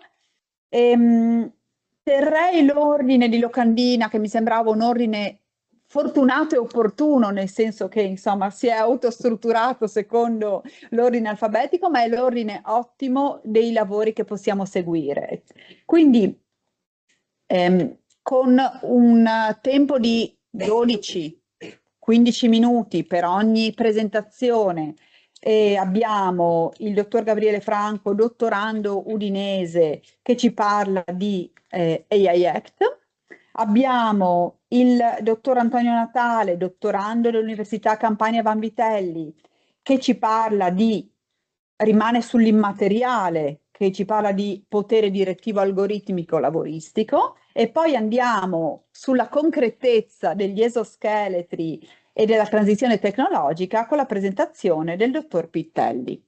Il dottor Pittelli però non le ho chiesto di quale ateneo, che mi sono persa. Catanzaro, l'Università Magna Grecia di Catanzaro. È assolutamente Benissimo. vietato aprire le porte di salita e discesa. Non siamo nella stazione di fermata prevista. A breve proseguiremo la marcia. In maniera così limpida, Io sono d'accordo. non ho neanche sentito mai a bordo. Ma Allora, io vi chiederei di chiudere le porte di salita e discesa e andrei a cedere subito la parola al dottor Gabriele Franco, che ho anche il piacere di supervisionare. Gabriele, grazie. Grazie. Permettetemi innanzitutto di ringraziare la professoressa Zilli per l'introduzione, per la guida di questo primo anno abbondante di dottorato e per i perfetti lavori da capotreno che ha finora svolto. Ringrazio naturalmente l'organizzazione e i colleghi dottorandi che hanno saputo in maniera, credo, magistrale e ottima andare a organizzare un incontro così importante, così partecipato, ma soprattutto credo fondamentale occasione di scambio e confronto fra noi colleghi, di restituzione e di acquisizione. Penso che ogni momento di anche quando si prende il palco, credo che sia il miglior momento anche per raccogliere qualcosa di cui imparare, quindi accolgo con piacere l'invito poi che verrà fatto dalla professoressa Zilli di creare del confronto e del dibattito con un botta e risposta. Un ringraziamento naturalmente anche al Dipartimento, all'Università di Studi di Udine, che supportano queste iniziative ormai siamo prossimi, dicevamo poco fa, a un anniversario importante. La mia relazione cercherà di essere quanto più possibile efficace e ritmata, senza dare troppo per scontato, e quindi dovete perdonarmi degli inquadramenti generali, perché il tema che devo affrontare è appunto quello della nuova normativa europea in materia di intelligenza artificiale, il cosiddetto Artificial Intelligence Act, o appunto AI Act, e i suoi impatti, che come vedremo e affronterò, sono trasversali rispetto al contesto del lavoro pubblico e privato, e ciò rappresenta anche poi l'area principale del mio lavoro di ricerca nel percorso dottorale, oltre che essere anche un'attività che porto avanti con la libera professione d'avvocato. La premessa però è fare un inquadramento per capire come l'AI Act interviene nel mondo lavorativo, su che cos'è l'AI Act, quali sono contenuti, impatti e strategie che l'AI Act impone alle organizzazioni nel contesto anche lavorativo, per poi approfondire la dimensione giuslavoristica dell'AI Act e le eventuali interazioni con altre normative. Facendo due premesse. La prima premessa, che poi è metodologica rispetto anche al lavoro di studio dell'AI Act, è la sua natura in costante divenire. La call for abstract di questa conferenza dottorale è stata fatta credo 3 o 4 mesi fa. Un mesetto fa, se non di meno, è stato inviato una sintesi della relazione. 3 giorni fa l'Unione Europea ha approvato una legge di un regolamento emendativo dell'AI Act. 2 giorni fa la Commissione Europea ha pubblicato le linee guida sulla trasparenza ai sensi dell'AI Act. Questo per dire quindi che la materia di cui adesso proverò in maniera sicuramente non sufficientemente dignitosa a darvi un riassunto è sottoposta a una costante evoluzione, è una normativa nuova ma che ha degli impatti estremamente trasversali e divergenti e che soprattutto ha un impatto nel mondo lavorativo. E questo è estremamente rassicurante quando stai scrivendo una tesi di dottorato, per esempio. È la certezza del diritto del dottorando. Al tempo stesso, l'altro elemento che vorrei dare per presupposto e su cui non spenderei troppe parole è l'impatto che l'intelligenza artificiale ha nel contesto delle organizzazioni pubbliche e private. Avete tutti un'attività lavorativa o comunque di ricerca, sapete benissimo quindi quanto l'AI può essere da un lato un abilitatore di nuove funzionalità, di nuovi processi innovativi, di efficienza. Sapete benissimo che in parallelo abbiamo tutta una serie di rischi che possono essere connessi intrinsecamente all'utilizzo delle AI e quindi rischio di allucinazioni, rimando a tutto quanto la recente giurisprudenza italiana e internazionale sull'uso improvvido da parte degli avvocati di sistemi di intelligenza artificiale con allegazione poi in giudizio di sentenze allucinate. Qualcuno sorride, spero non mi sia capitato in prima persona. Ma poi ci sono degli impatti sistemici dati dall'intelligenza artificiale nel contesto del lavoro e questa è l'unica riflessione di pochi secondi che vorrei sottoporvi, cioè comprendere come l'intelligenza artificiale ha un impatto differenziale rispetto alla posizione del datore di lavoro e rispetto a quella del lavoratore. In entrambe le situazioni abbiamo diverse opportunità, diverse prospettive, diversi obiettivi che l'intelligenza artificiale può comportare sia lato lavoratore che lato datore di lavoro. C'è quindi questa sorta di asimmetria, che di fatto poi è un'asimmetria che noi ritroviamo anche a livello normativo nel tentativo di riequilibrare con appositi strumenti normativi lo squilibrio di potere fra datore di lavoro e lavoratore. Fatte queste premesse, con l'intelligenza artificiale che ha raggiunto livelli di adozione e di diffusione ormai su crescita esponenziale, l'Unione Europea è intervenuta adottando la prima legge al mondo in materia di intelligenza artificiale. Superiamo lo slogan, non si tratta della prima legge specifica al mondo sulle AI, già da diversi anni esistono norme, la Cina ha fatto ad esempio la prima norma a livello di AI generativo di Deep Synthesis, gli Stati Uniti hanno adottato norme settoriali statali sull'intelligenza artificiale, ma l'Unione Europea ha adottato il primo atto normativo di carattere generale, e cioè fino ad oggi in tutto il mondo c'erano state delle norme che disciplinavano l'AI legate a uno specifico settore, ambito di utilizzo. Invece l'Unione Europea ha adottato un framework generale, una norma che si applica all'immissione sul mercato, alla messa in servizio e all'utilizzo di sistemi di intelligenza artificiale. Quindi l'oggetto della legge di questo framework è generalizzato, orizzontale, a prescindere cioè dal settore in cui l'AI viene a essere utilizzata. Vedremo fra poco che l'utilizzo e il settore di utilizzo hanno poi un impatto rispetto alla calibrazione degli obblighi applicabili. Quindi si tratta di un regolamento, non devo fortunatamente spiegarvi cos'è un regolamento e le motivazioni per cui può essere stato adottato un regolamento, basterà richiamarvi la natura transnazionale di questa tecnologia e quindi l'importanza di garantire un mercato unico delle AI a livello europeo, similmente a quanto fatto con la normativa data protection e quindi con la normativa in materia di cosiddetta privacy. Elementi essenziali di questa legge possono essere riassunti come segue. Innanzitutto, ve l'ho già detto il primo, è una norma orizzontale, quindi non è la legge sulle AI in uno specifico settore, ma regolamenta l'AI a prescindere dal settore.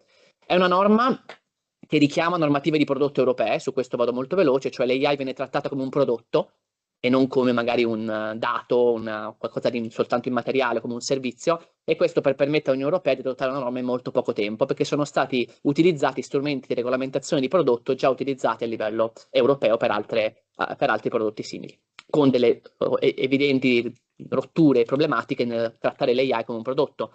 Un esempio, la norma, la IAC, fa riferimento a un certo punto a un pulsante di arresto da dover inserire, ove opportuno, sui sistemi di intelligenza artificiale. Immaginate quanto ciò non sia efficientemente applicabile a tutte le AI. Oppure ci sono degli obblighi legati alle condizioni di imballaggio e trasporto dei sistemi di intelligenza artificiale, ChatGPT, Claude, Copilot non vengono trasportati e quindi sono obblighi che richiamano quel presupposto. Elemento fondamentale poi è gli obblighi lungo tutta la filiera. La IACT cerca di dare e imporre adempimenti da chi produce le AI, cosiddetti provider o fornitori, chi sviluppa e immette nel mercato, a chi utilizza i sistemi di intelligenza artificiale, quindi le organizzazioni. E quindi, vedremo fra pochissimo, i datori di lavoro principalmente. In mezzo poi abbiamo la pletora di altri soggetti, importatori, distributori, rappresentanti.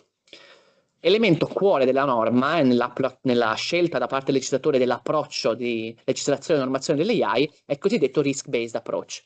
Vi dicevo all'inizio, la IACT si applica a livello orizzontale, a prescindere dal settore. L'oggetto della legge è l'immissione sul mercato, messa in servizio e uso di sistemi di AI. Se quindi abbiamo un fornitore o un deployer che fa una di queste azioni in Europa, gli si applica la IACT. Questo però non vuol dire automaticamente dover rispettare degli obblighi. Gli obblighi scattano solo in presenza di un rischio, secondo un approccio definito a monte dal legislatore. e cioè nel caso della IACT abbiamo un risk-based approach ex ante. È già il legislatore a monte che ha definito livelli di rischio e per ciascun livello di rischio ha inserito quali sono i sistemi di AI considerati a quel rischio. Traduco, per le organizzazioni non vuol dire quindi fare una valutazione con delle metriche, calcolare il rischio relativo a un sistema, ma si tratta molto più semplicemente, mi permettete il riferimento popolare POP, fare match come su Tinder, e cioè sostanzialmente prendere i sistemi di AI che si hanno in uso nell'organizzazione o che si mettono sul mercato e verificare se uno o più sistemi rientra in quelli elencati in specifici articoli allegati della IACT fra quelli considerabili a rischio. Incrociando poi il livello di rischio e il ruolo, principalmente deployer e fornitore, adesso ve li spiego, si ottengono gli obblighi applicabili, da quelli più corposi, divieti, all'apice della nostra piramide di rischio, a quelli più corposi in termini quantitativi, cioè i sistemi di AI ad alto rischio, tra cui vedremo quelli del mondo del lavoro. Tutto quello che non è nella piramide, dove c'è anche un rischio limitato, è, tra virgolette, deregolamentato. Quindi questo è anche un elemento utile a capire come l'Europa ha regolamentato i sistemi di AI, ma con risk-based approach ha cercato anche di minimizzare gli effetti di overregulation, perché se il nostro sistema non è nell'elenco, allora non deve rispettare gli obblighi della IACT. La Commissione europea, in delle linee guida sulla definizione di AI, chiarisce espressamente, questo è dimostrabile per Tabulas, che la maggior parte dei sistemi di AI in mercato non rientrano in quelli elencati nella piramide. E questo è il risk-based approach ex ante. Vi dicevo, obblighi per la filiera, i soggetti principalmente obbligati sono fornitore, chi sviluppa e mette sul mercato, e deploy, le organizzazioni. Prima di passare al contesto lavorativo, giusto ultimi due elementi. Il primo è l'applicazione temporale della IACT. La norma è entrata in vigore all'inizio dell'agosto del 2024, l'applicazione è stata posposta nel tempo secondo delle scadenze per dare tempo alle organizzazioni di adeguarsi. Queste scadenze sono già iniziate, le prime norme sono diventate applicabili il 2 di febbraio 25, ci sono state poi norme diventate applicabili il 2 agosto 25, il grosso delle norme avrebbe dovuto, uso la forma verbale volutamente, entrare in applicazione il prossimo 2 agosto. Con l'accordo politico provvisorio raggiunto il 7 maggio fra Parlamento e Consiglio, c'è l'ok da parte dell'Unione Europea a una proroga degli obblighi per i sistemi di intelligenza artificiale ad alto rischio, che sono la parte più corposa in termini di compliance, che avrebbe dovuto entrare in applicazione il 2 agosto, ma che entrerà in applicazione a seconda dei sistemi il 2 dicembre 27 o il 2 agosto 28. Quindi c'è un ritardo non da poco nell'applicazione delle norme per una serie di motivi, sia pressioni, diciamo, da parte delle aziende, ma anche un ritardo da parte della Commissione e dei lavori di standardizzazione, perché per rispettare la IACT sarà necessario, semplifico al massimo, adeguarsi anche, ove volontariamente opportuno, a una serie di standard. Data la cornice normativa di riferimento, qual è l'impatto nel mondo del lavoro? Bene, l'ambito lavorativo è, a mio parere, uno degli ambiti più toccati dalla IACT, e questo perché, immaginando la piramide di rischio di cui vi ho parlato, il contesto lavorativo, gli utilizzi delle AI nel contesto lavorativo plasma trasversalmente e permane trasversalmente in tutti quanti i livelli di rischio. Partendo dall'apice c'è un divieto per i sistemi di intelligenza artificiale che vengono utilizzati per l'inferenza delle emozioni nei luoghi di lavoro e a scuola. Quindi dal 2 di febbraio 2025 non è più possibile sviluppare o commercializzare questi sistemi, salvo motivate ragioni di sicurezza. Quindi immaginate il lavoratore che entra in miniera, avrà la possibilità, il relativo datore di lavoro, di installare un sistema per rilevare le emozioni di quel lavoratore, se colleghiamo l'emozione allo stato di panico, allo stato di angoscia. Non potrà farlo invece all'Università degli Studi di Udine, quando magari potrebbe voler applicare un sistema di riconoscimento delle emozioni ai professori associati ordinari per rilevare eventualmente stati di stress, di angoscia, di preoccupazione o eventualmente delle bugie in sede di reporting sui budget. Scendendo di livello, ci affianchiamo invece ai sistemi di intelligenza artificiale ad alto rischio, ammessi, ma a fini dell'ammissibilità sottoposti a una corposissima serie di obblighi e requisiti. Pensate solo che bisognerà adempiere obblighi di data governance, addestramento dei dati, documentazione tecnica, cybersicurezza, istituire un sistema di gestione della qualità, istituire un sistema di mitigazione dei rischi, garantire la sorveglianza umana, garantire il training delle persone che utilizzano i sistemi di AI, svolgere delle valutazioni come la cosiddetta FRIA, Fundamental Right Impact Assessment, cioè una valutazione dell'impatto del sistema sui diritti fondamentali, adempiere obblighi in informazione verso i lavoratori. Ecco, in questo blocco abbiamo specifiche norme per il mondo del lavoro.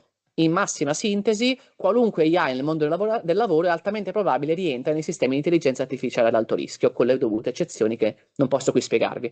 In sostanza abbiamo sia i sistemi per l'accesso al mondo del lavoro, quindi sistemi di AI utilizzati per la selezione dei candidati, per la schematura di curricula, per la valutazione dei candidati, e sistemi di AI per la fase di gestione del rapporto lavorativo, e quindi sistemi di AI per l'assegnazione delle mansioni, per il monitoraggio, per la valutazione delle prestazioni dei candidati, per demansionamento e promozioni.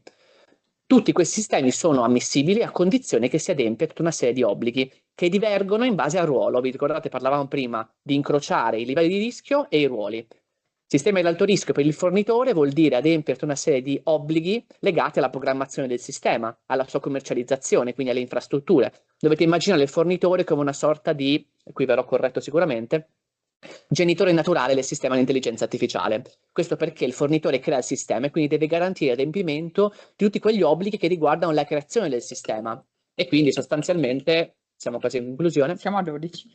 E quindi sostanzialmente la programmazione, l'addestramento, le infrastrutture di sicurezza. Per quanto riguarda invece il deployer, l'utilizzatore, l'azienda, che vi dicevo, il datore di lavoro, essa è un genitore adottivo. Gli arriva un sistema di AI già fatto e formato, deve garantire ai sensi dell'AI Act che l'utilizzo di quel sistema avvenga entro un perimetro sicuro, deve cioè mitigare i rischi derivanti dall'utilizzo. Ecco, i sistemi di AI nel mondo lavorativo comporteranno ai fornitori di adempiere agli obblighi che ricevo e ai deployer di adempiere ad altrettanti obblighi, meno invasivi ma sempre rilevanti. Fra questi c'è anche l'obbligo, in caso di utilizzo delle AI nel contesto lavorativo, di informare i lavoratori e le rappresentanze rispetto all'utilizzo delle AI da parte del datore di lavoro.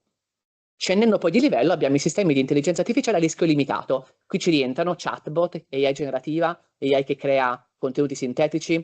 In tutti questi casi non c'è un riferimento espresso al mondo del lavoro, ma sono utilizzi molto comuni nel contesto lavorativo. Faccio l'esempio più semplice: utilizzare Copilot in ambiente lavorativo, utilizzare Claude nello studio legale. In tutti quanti questi casi ci saranno obblighi di trasparenza da adempiere, lato fornitori o lato deployer.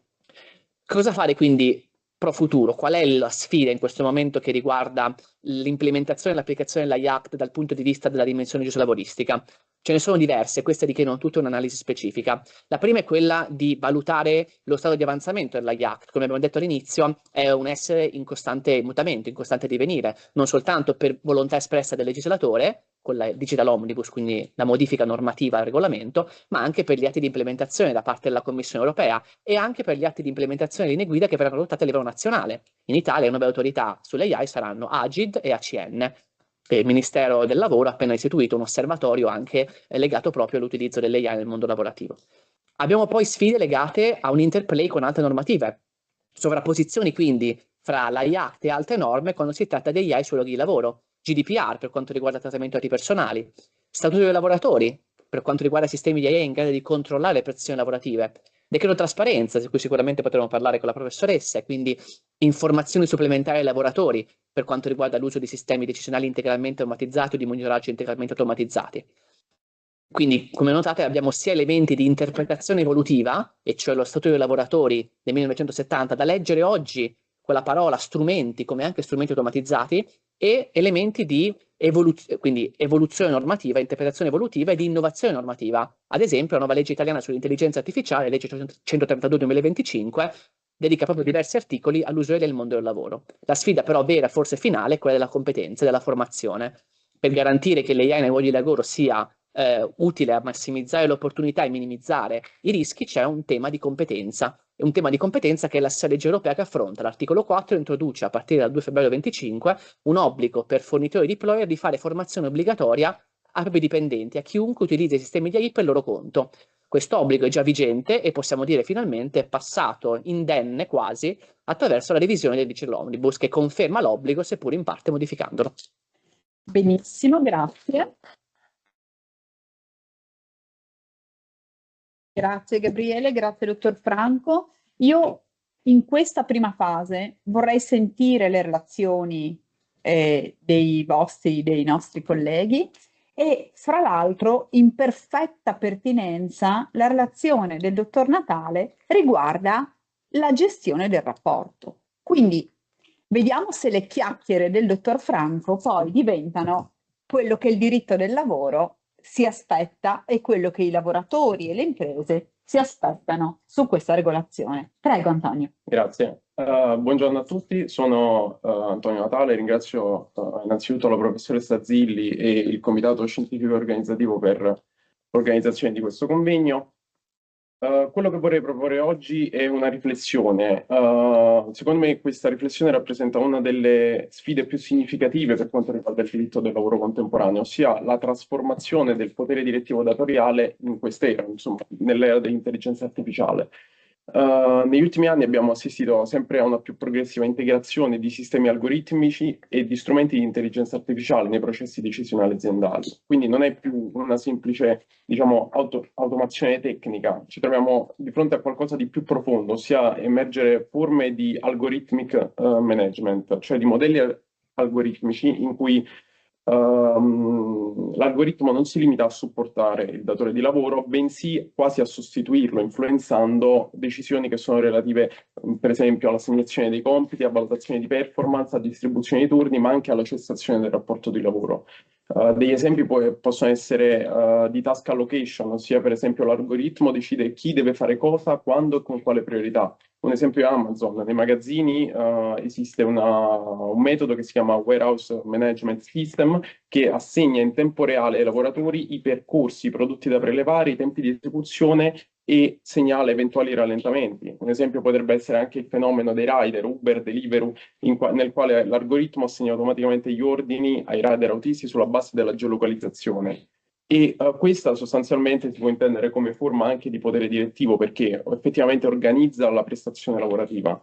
Abbiamo valutazioni di performance, quindi il sistema misura produttività, tempi morti, ci sono call center sia a livello italiano che a livello europeo che utilizzano software per analizzare la durata media delle chiamate, il tono della voce, le parole utilizzate, ma anche il livello di soddisfazione del cliente. E anche piattaforme come Microsoft, all'epoca Workplace Analytics, ma oggi Viva Insights, che diciamo, calcola il tempo che si trascorre in un meeting, le email inviate, i tempi di risposta a qualsiasi cosa che va a fare il lavoratore e produce uno score che può influenzare sia le promozioni ma anche le cessazioni del rapporto di lavoro. Si utilizza anche per le distribuzioni dei turni. Starbucks, anche grandi catene di retail, hanno un sistema di predictive scheduling che serve a calcolare i flussi previsti di clienti ed assegnare i lavoratori ai turni. E questo causa molti problemi ai lavoratori, spesso perché vengono a scoprire i loro turni di lavoro anche diciamo con pochissimo anticipo. Quindi la dimensione è rilevante. Secondo recenti rilevazioni della Commissione europea, una quota sempre crescente di aziende utilizza sistemi di intelligenza artificiale per monitorare, valutare e organizzare il lavoro. Cioè il fenomeno del case logging che serve a contare le battute sulla tastiera al minuto. Mentre anche molti studi confermano che oltre un terzo dei lavoratori europei è già esposto a forme di monitoraggio digitale o gestione algoritmica. Questi dati appunto ci mostrano come non siamo di fronte a un fenomeno marginale, ma a una trasformazione strutturale dell'organizzazione del lavoro che è destinata a incidere profondamente sugli equilibri tradizionali che noi normalmente conosciamo. Ed è proprio a partire da questa constatazione che emerge la domanda centrale, ossia che cosa accade al potere direttivo del datore di lavoro quando la decisione viene affidata a una macchina? Nel modello classico del diritto del lavoro, il potere direttivo rappresenta una delle espressioni fondamentali della subordinazione giuridica, in quanto consiste nella facoltà del datore di lavoro di impartire istruzioni, verificare adempimenti, valutarne i risultati. E tale potere trova la propria legittimazione nella necessità di coordinare l'attività lavorativa, ma incontra dei limiti precisi, per fortuna, che sono la tutela della dignità del lavoratore, della libertà personale, della riservatezza e altro. Però l'intero impianto normativo si fonda su un presupposto fondamentale, ossia che la decisione sia umana, ossia è riconducibile a un soggetto identificabile, può essere motivata, può essere contestata, può essere sindacata dal giudice. In altre parole, il diritto è costruito anche su una relazione che c'è fra datore e lavoratore, nel quale il potere, anche se asimmetrico, rimane comprensibile, imputabile a qualcuno. L'introduzione di sistemi algoritmici altera profondamente questa architettura. L'algoritmo è un nuovo attore decisionale e si passa da una logica relazionale del comando a una logica computazionale del governo del lavoro. Quindi il problema non consiste nell'automazione, ma secondo me nella delegazione decisionale che questa comporta. Sempre più spesso il datore di lavoro si affida a sistemi che elaborano dati e producono output decisionali. Si pensi per esempio anche ad Amazon Recruiting AI, che è stato criticato fortemente anche perché sistematicamente penalizzava le donne. Questo conduce a uno dei nodi centrali, insomma, che è l'opacità algoritmica, ossia le cosiddette black box. Il lavoratore può essere destinatario di una valutazione negativa, essere licenziato, essere escluso da opportunità professionali senza poter comprendere i motivi che stanno alla base di quella decisione. E quindi si tratta di una questione molto importante, una decisione che incide sulla posizione giuridica della persona e può dirsi davvero legittima se il soggetto che la subisce non è in grado di comprenderne le ragioni, quindi costituisce una condizione essenziale di effettività della tutela. Se non riusciamo a comprendere il criterio decisionale, il diritto di difesa rischia di trasformarsi in un diritto formale, insomma, puramente formale. Il quadro normativo europeo ha tentato di offrire alcune risposte. Un riferimento potrebbe essere il GDPR, che riconosce il diritto a non essere sottoposti a decisioni basate su trattamenti automatizzati unicamente, quando queste producono effetti giuridici significativi sulla persona, si aggiungono obblighi di trasparenza, informazione, accesso ai dati. Tuttavia, tali strumenti, secondo me, mostrano dei limiti. In primo luogo perché la spiegazione tecnica di un algoritmo non coincide con una spiegazione comprensibile del lavoratore. Inoltre basta un marginale intervento umano per mandare a monte tutto il lavoro. Si parla appunto a questo proposito di human washing, cioè una supervisione umana solo apparente che serve a legittimare delle decisioni che restano, diciamo, nella sostanza determinate da una macchina. Anche il recente AI Act si muove nella stessa direzione. Ci sono delle qualificazioni di intelligenza artificiale utilizzate nella selezione del personale, come per esempio appunto i sistemi di recruiting che prevedono screening di curriculum vitae automatici, ranking di candidati, come per esempio LinkedIn Talent Matching oppure Airview. Si tratta decisamente di un passo importante. Tuttavia, qui emerge una criticità, ossia l'AI Act disciplina il sistema tecnologico, ma c'è una trasformazione del potere che quel sistema produce all'interno della relazione lavorativa. Quindi il punto focale è che secondo me non abbiamo ancora ripensato adeguatamente il potere. Ci sono dei profili critici che derivano da questa cosa, ossia il primo profilo è la deresponsabilizzazione del datore di lavoro, quindi può diventare l'intelligenza artificiale o l'algoritmo può diventare uno schermo dietro il quale il datore di lavoro si nasconde, attribuendo alla tecnologia delle decisioni che appaiono neutre e inevitabili. Tuttavia, molti studi rilevano che nessun algoritmo è veramente neutrale. Ogni sistema incorpora delle scelte progettuali, delle priorità economiche, dei parametri di ottimizzazione e criteri di selezione dei dati. Attribuire la decisione alla macchina significa spesso occultare una responsabilità umana che ne sta a monte.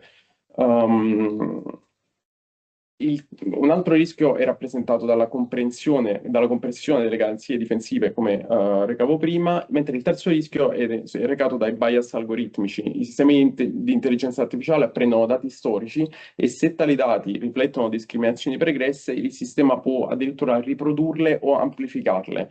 La discriminazione così diventa più difficile da individuare, proprio perché si nasconde dietro la neutralità del calcolo matematico e dietro le black box. A tutto ciò c'è il controllo datoriale.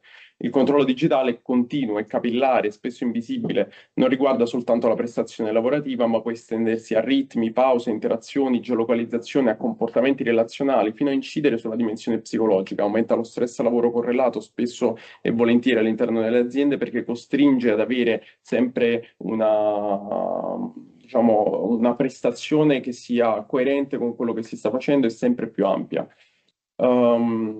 Tuttavia, però, sarebbe un errore adottare una prospettiva, secondo me, esclusivamente pessimistica. La tecnologia non è di per sé incompatibile con la tutela del lavoratore, può anzi rappresentare un'opportunità significativa a condizione che sia accompagnata da adeguate garanzie organizzative e normative. Un esempio particolarmente interessante è rappresentato dalla società Tace SpA, che ha un programma che si chiama Flex for Future, ossia che, nel quale è presente la riduzione della settimana lavorativa a 4 giorni, con un modello di valutazione che è orientato ai risultati e supportato da strumenti digitali. Secondo i dati resi pubblici da questa azienda, questo modello ha prodotto un incremento di produttività e una riduzione dello stress percepito dai lavoratori. Però il modello di algoritmo e di intelligenza artificiale che loro utilizzano non è fatto per controllare l'attività dei lavoratori o per contare quanti battiti fanno al minuto sulla tastiera o quante call fanno, ma è determinato soltanto dagli obiettivi che loro devono raggiungere e li aiuta a raggiungere questi obiettivi concordati. Quindi, in conclusione, a mio avviso, 3 principi dovrebbero guidare questo percorso. Il primo è una trasparenza sostanziale, non solo informativa. Il lavoratore deve essere posto nella condizione di comprendere realmente le decisioni che sono fatte dall'intelligenza artificiale. La seconda è la supervisione umana effettiva, ossia l'intervento umano deve essere autentico, non deve essere, appunto come nell'ipotesi dello human washing, deve essere competente e capace di correggere o disattendere l'esito automatizzato. Su questo è molto importante, come diceva prima il mio collega, il fatto della formazione per quanto riguarda i lavoratori, ma anche per quanto riguarda i datori di lavoro nell'utilizzare questi tipi di sistemi. Il terzo è la partecipazione collettiva. Le rappresentanze dei lavoratori, secondo me, devono poter intervenire nella progettazione, nell'implementazione e nel monitoraggio di questi sistemi algoritmici, affinché sia governata in modo condiviso. Credo che l'intelligenza artificiale stia costringendo il diritto del lavoro a confrontarsi con una domanda, ossia è ancora possibile pensare il potere direttivo con le categorie di prima del 2000, si pensi, o di quando venne ideata la Costituzione, quando le decisioni del XXI secolo sono sempre più affidate a sistemi automatizzati? Probabilmente no. Occorre elaborare nuovi paradigmi interpretativi, non per ostacolare l'innovazione, ma per orientarla. Poiché il compito del diritto del lavoro, oggi come ieri, come è stato 100 anni fa, resta quello di garantire l'efficienza economica, che l'efficienza economica non prevalga sulla dignità della persona. E anche nell'era degli algoritmi, il lavoro continua a essere uno spazio di libertà, tutela e riconoscimento umano. Grazie.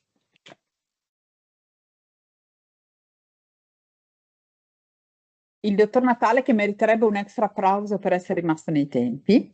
Direi molto interessante, io sto prendendo tanti appunti, poi ci torniamo su tutti questi temi. Prima però sentiamo la relazione del dottor Pittelli che ci riporta, come dicevo prima, a un dato di materialità, tutti pronti per il nostro esoscheletro. Dottore, prego, a lei la parola. Grazie, buongiorno a tutti e grazie al comitato scientifico e al comitato organizzativo. Allora, il mio intervento analizza l'introduzione degli esoscheletri nei contesti produttivi come caso emblematico della trasformazione tecnologica del lavoro contemporaneo. Negli ultimi anni, infatti, l'innovazione tecnologica nei luoghi di lavoro non si è limitata all'automazione dei processi produttivi, ma ha progressivamente investito il corpo stesso del lavoratore. Se le precedenti trasformazioni industriali tendevano prevalentemente a sostituire l'attività umana attraverso la macchina, le tecnologie contemporanee mirano sempre più spesso a integrare, assistere e potenziare la prestazione lavorativa. In questo scenario, quindi, gli esoscheletri rappresentano uno dei casi più significativi di convergenza tra organizzazione produttiva, salute occupazionale e controllo tecnologico. L'obiettivo dell'intervento non è descrivere la tecnologia in sé, ma evidenziare le tensioni giuridiche che essa produce sul confine tra tutela della salute, organizzazione del lavoro e controllo della prestazione. La tesi di fondo è che gli esoscheletri mettono in crisi categorie tradizionali del diritto del lavoro, in quanto rendono simultaneamente possibili la riduzione del rischio e l'intensificazione della prestazione lavorativa. La riduzione della fatica lavorativa, infatti, non coincide necessariamente con una riduzione dello sfruttamento, ma può tradursi in una ridefinizione verso l'alto della prestazione esigibile. Gli esoscheletri quindi sono dei dispositivi indossabili progettati per assistere il lavoratore nello svolgimento di attività fisicamente gravose, in particolare nel sollevamento di carichi e nella gestione di posture prolungate. L'obiettivo quindi dichiarato è la prevenzione delle patologie muscoloscheletriche e la riduzione degli infortuni sul lavoro. Tuttavia, però, ridurre il fenomeno alla sola dimensione prevenzionistica risulta fuorviante. L'esoscheletro incide infatti direttamente sull'organizzazione del lavoro, sulla struttura della mansione e sulla stessa misura della prestazione. Non si tratta quindi di una tecnologia neutra, ma di un fattore di trasformazione del contenuto del lavoro. La tecnologia infatti non opera mai in modo neutrale rispetto ai rapporti di lavoro. Gli esoscheletri non si limitano a ridurre uno sforzo fisico, ma incidono indirettamente sui ritmi produttivi, sulla standardizzazione delle mansioni e sulle aspettative organizzative del datore di lavoro.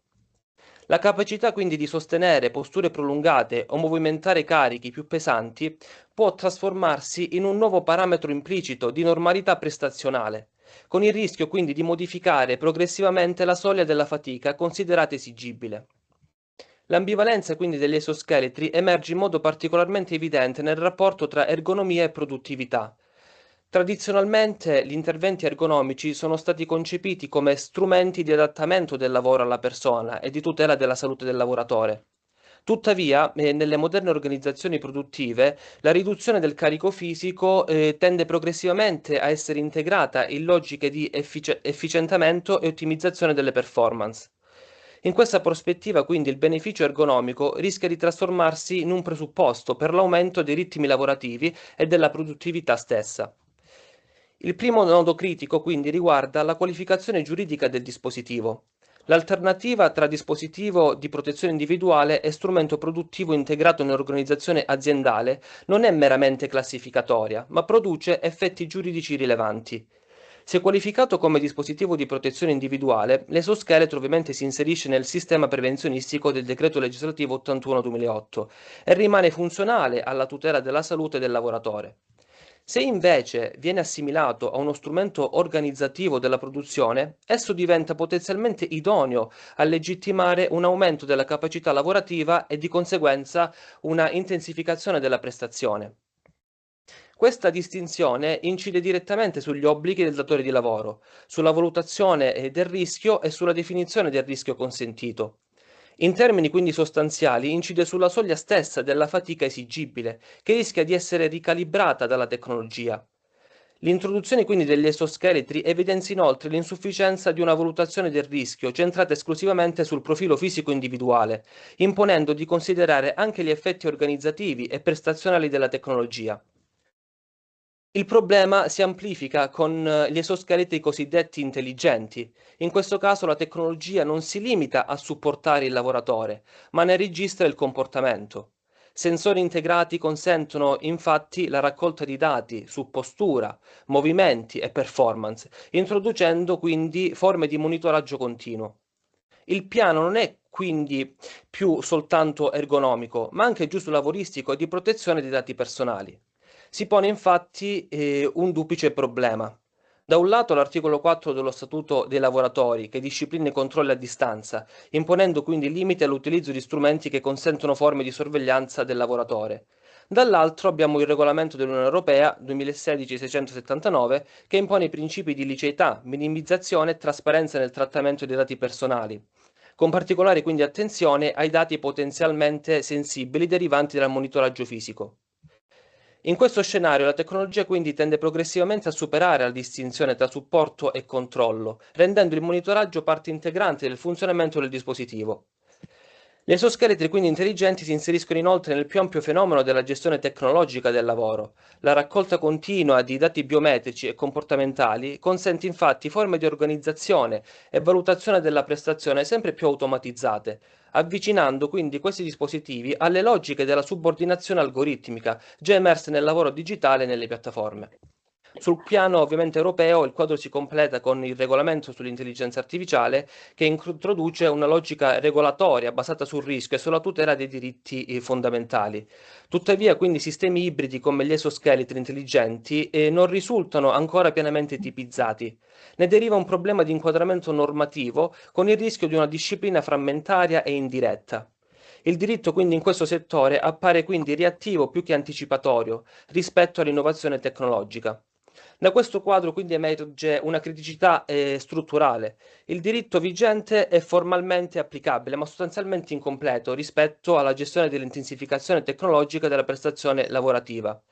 Ne discendono quindi alcune direttrici operative. In primo luogo appare quindi necessario adottare una qualificazione funzionale degli esoscheletri che tenga conto del loro effetto concreto sull'organizzazione del lavoro e non soltanto della loro forma tecnica. In secondo luogo, quindi, occorre introdurre limiti espliciti all'intensificazione della prestazione, per evitare ovviamente che il beneficio ergonomico si traduca in una pressione produttiva indiretta. In terzo luogo, è necessario rafforzare le garanzie procedurali attraverso strumenti di informazione effettiva, consultazione e sorveglianza sanitaria continuativa.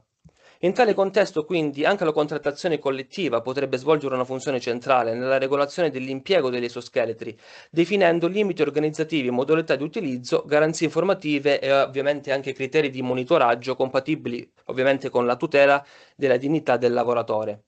Quindi, in conclusione, gli esoscheletri rappresentano un caso paradigmatico della trasformazione del diritto del lavoro nell'era digitale. Essi, mostrano come la tecnologia non si limiti a modificare gli strumenti del lavoro, ma incida sui suoi confini giuridici fondamentali, subordinazione, controllo e rischio. Quindi la questione centrale non è dunque se introdurre tali tecnologie, ma a quali condizioni esse possono essere compatibili con i principi costituzionali di dignità, salute e limite alla subordinazione. Gli esoscheletri quindi mostrano più in generale come la questione centrale della transizione tecnologica non sia soltanto la sostituzione del lavoro umano, ma il suo potenziamento regolato. La sfida, in conclusione, del diritto del lavoro contemporaneo consiste quindi nel garantire che le tecnologie di assistenza non diventino strumenti di ridefinizione illimitata della prestazione esigibile, preservando quindi i principi costituzionali di dignità, salute e tutela della persona che lavorano. Grazie.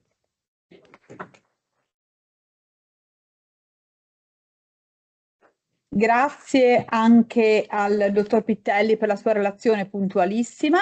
Andrei allora a aprire un po' questa nostra sessione e aprirla a un po' di dibattito e a un qualche ragionamento. La premessa è che di tecnologia io personalmente non capisco niente, ma non so chi di noi, perché in quanto giuristi noi ci affidiamo a quello che ci dice l'ingegnere, a quello che ci dice l'informatico, a quello che ci dice il soggetto che ha preso e elaborato questi strumenti.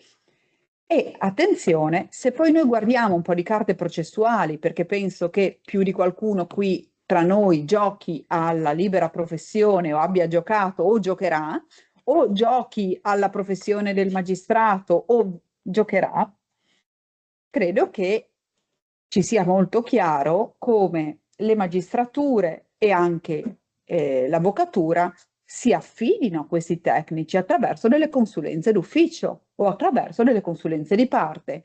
La vicenda giuslavoristica più nota, e lo porto così in condivisione perché magari non tutti leggiamo tutte le riviste giuridiche del lavoro, però la vicenda più nota, due vicende, una di lavoro pubblico, l'algoritmo usato dal Ministero dell'Istruzione per assegnare le cattedre. L'algoritmo fa cose strane, assegna alla docente siciliana la cattedra in Piemonte, alla docente piemontese la cattedra in Sicilia. Perché? Si va dal Ministero, il Ministero è negli atti di causa, dice boh, noi non lo sappiamo perché. Si va a scavare, si scopre che l'informatico ha messo come criterio preferenziale l'aver messo molte sedi. Se hai messo 10 sedi, ti tratto meglio che se ne hai messe 9. Quindi abbino con sedi che sono più appetite, nella convinzione che siano sedi che sono migliori. Quindi il Ministero dice io non so che cosa sto facendo. Non che il privato sia meglio, ovvero nelle cause che si sono viste in materia di utilizzo di algoritmi per la gestione delle forze del lavoro, quello di cui ci parlava il dottor Natale prima, quello che si è visto è che i privati che gestiscono rider, che gestiscono vari servizi, non ci dicono che cosa fanno. Perdono le cause, vengono condannati, ma non ci dicono qual è il modo in cui l'algoritmo opera. Qualcuno non lo sa, i piccoli imprenditori, i grandi, come si dice sui social di nuovo, non ce lo dicono, i grandi non ce lo dicono perché fa parte dei loro segreti aziendali, peraltro tutelati dalla legge. Allora, l'antefatto è che di tecnologia, come giuristi, non capiremo tanto. Quindi dobbiamo affidarci ai tecnici se vogliamo sapere come quella scelta opera davvero in senso tecnico. Ma è questo il nostro lavoro? Cioè, è qualcosa che ci si può aspettare da noi, da voi, da loro? Io non credo. Allora credo che la prima operazione che dobbiamo fare è, e torno sui temi di cui si è parlato, sono i temi della scelta e del potere, di questo human washing che è molto evocativo, perché dopo che abbiamo fatto il green, abbiamo fatto il pink, adesso facciamo proprio lo human, quindi l'idea che basti la firma dell'umano a valle del procedimento per dire che quel procedimento è comunque stato sorvegliato dalla persona. Questo ci importa solo ai fini della responsabilità, ai fini dell'imputazione, ma la scelta non è fatta dalla persona. È inutile che ce la raccontiamo. Allora, la mia domanda, e inizio dal dottor Franco, è: possiamo garantire una comprensione o una comprensibilità dell'algoritmo, e a chi dovremmo o potremmo garantirla poi? Grazie professoressa. Il tema è sicuramente spinoso, aperto, credo che non ci sia una risposta. E se c'è è comunque breve. Esatto. Credo anche perché è stato l'unico, mi sa, che ha fatto Chiaramente, ma non te cattivo lo faccio studente. notare perché sono gentile. Credo che sia un tema su cui quello che può essere fatto è innanzitutto intervenire nelle norme, come in parte viene fatto, ma applicarle anche in maniera diversa. E porto un esempio, che è la recente sentenza Sciufa. Applicazione del GDPR in relazione alla concessione di mutui e crediti, svolgimento da parte delle banche di prassi di una valutazione sul merito creditizio effettuata tramite terzi fornitori di informazioni creditizie o commerciali. La sentenza riconosce sostanzialmente, in estrema semplificazione, che la banca, quando assume il report della terza società di informazione creditizia, pur formalmente assumendo di effettuare un controllo umano, in realtà, ci dice la Corte di Giustizia, poiché la banca statisticamente si affida sempre al report arrivato dalla società di credito al consumo, effettua una decisione automatizzata se la società di credito al consumo ha utilizzato algoritmi. Quindi, E ovviamente l'ho fatto, esatto. Perché? Quindi cosa ci dice? Questa sentenza ci dice che andiamo a vedere il 22 GDPR, come diceva il collega, divieto per trattamenti totalmente automatizzati e quindi decisionali, quindi la banca concede il mutuo senza fare decisioni umane. C'è un algoritmo che dice mutuo sì, mutuo no. Questa norma era applicata così, allora molte volte nella prassi magari ci mettiamo a valle il controllo umano, il revisore, il timbro e abbiamo fatto. La sentenza Sciufa invece ci dice qualcosa di diverso. Ci dice che se fate così, poi in un altro parametro, cioè quello della statistica, della prassi, della consuetudine, comunque una decisione automatizzata, quindi serve un vero intervento umano, e questa può essere una chiave per tutto il nuovo filone interpretativo che arriva dalla IACT in poi, che è il cosiddetto poi human in the loop, l'approccio di avere l'uomo all'interno dei processi, uomo la donna, l'intervento umano, esatto, ma effettivo, non basta la formalità. Non basta mettere soltanto un argine formalistico, ma serve garantire sostanzialità, come deve essere fatto nelle norme innanzitutto, ma poi anche nel controllo, nell'applicazione concreta delle norme, quindi l'interpretazione giurisprudenziale o delle autorità. Grazie Gabriele. Antonio, e quindi noi questo human washing dobbiamo istruire qualcuno, dobbiamo spiegare a qualcuno come funzionano queste cose, e a chi dobbiamo spiegarlo? Perché poi spiegarlo ai lavoratori è estremamente difficile, perché come li prendiamo, come li formiamo, perché è una collettività polverizzata. Allora, secondo me andare a comprendere le motivazioni di una decisione, di una decisione automatizzata è un processo molto complicato. Come dicevo prima, c'è il problema, il limite della black box, cioè nel senso si può comprendere come è stato creato quel sistema decisionale, si può comprendere la decisione finale, ma non si capisce il processo in mezzo che c'è stato. Allora, secondo me la base dovrebbe essere sicuramente operare in un'ottica di trasparenza, ossia... Sorrido perché io ho scritto un libro sulla trasparenza ormai 4 anni fa, e la prima persona a cui ho dato l'indice mi ha guardato dicendo, boh, secondo me. è un'idiozia questo libro. Però grazie Antonio, che invece mi conforta nuovamente nel dirmi che forse avevo manico nell'occuparmi di trasparenza. Come dicevo, sicuramente la trasparenza. Poi, allora, secondo me è complicato istruire dei lavoratori sotto questo punto di vista, più che altro perché ci troviamo di fronte a, cioè dobbiamo guardare la realtà dei fatti, ci troviamo di fronte a uno Stato che ha un'età media lavorativa molto alta, diciamo, rispetto alla percentuale di giovani che sono entrati nel mondo del lavoro. Ed è più complicato, effettivamente, che persone più grandi capiscano cose di intelligenza artificiale o decisioni automatizzate rispetto a persone che sono nate sotto quest'ala. Secondo me il datore di lavoro... Questo è un bias, però. Sì. È un age bias. Questo... Age washing. Age washing, pronti? Questo come si può arginare? Sicuramente il datore di lavoro deve dare delle spiegazioni effettive, deve dare un intervento effettivo. Secondo me c'è sempre lo stesso problema, però. Come si fa a capire che il datore di lavoro è effettivamente intervenuto nel processo decisionale? Lui riceve questa decisione generata dall'algoritmo e dice va bene, sono d'accordo, e dà delle motivazioni, ma come facciamo a sapere che il lavoratore è veramente intervenuto effettivamente, che quella risposta non sia generata da un'altra intelligenza artificiale che l'ha messo su ChatGPT e ha avuto la risposta? È sempre... e quindi questo si risolverebbe forse con un controllo datoriale proprio, un controllo sul datore di lavoro che attualmente non c'è, effettivamente. Ok, allora se il tema è chi controlla il controllore, la soluzione collettiva sono le certificazioni. C'è tutto il mondo delle certificazioni di qualità, di compliance aziendale e di certificazioni proprie che servono a dipanare i meandri del diritto, a chiarire il diritto a chi il diritto non potrebbe capirlo con il linguaggio delle regole e basta. Prego. Poi andiamo dal dottor Pittelli. C'è anche appunto la 42001, l'ISO 42001 che regola appunto l'intelligenza artificiale. 10 aziende su Italia hanno una 42001, quindi nel senso, secondo me, più formazione per i lavoratori, più formazione per i datori di lavoro, e questo secondo me è quello su cui ci si deve concentrare di più, perché i lavoratori così riescono a conoscere anche quali sono i loro diritti di difesa da questa cosa.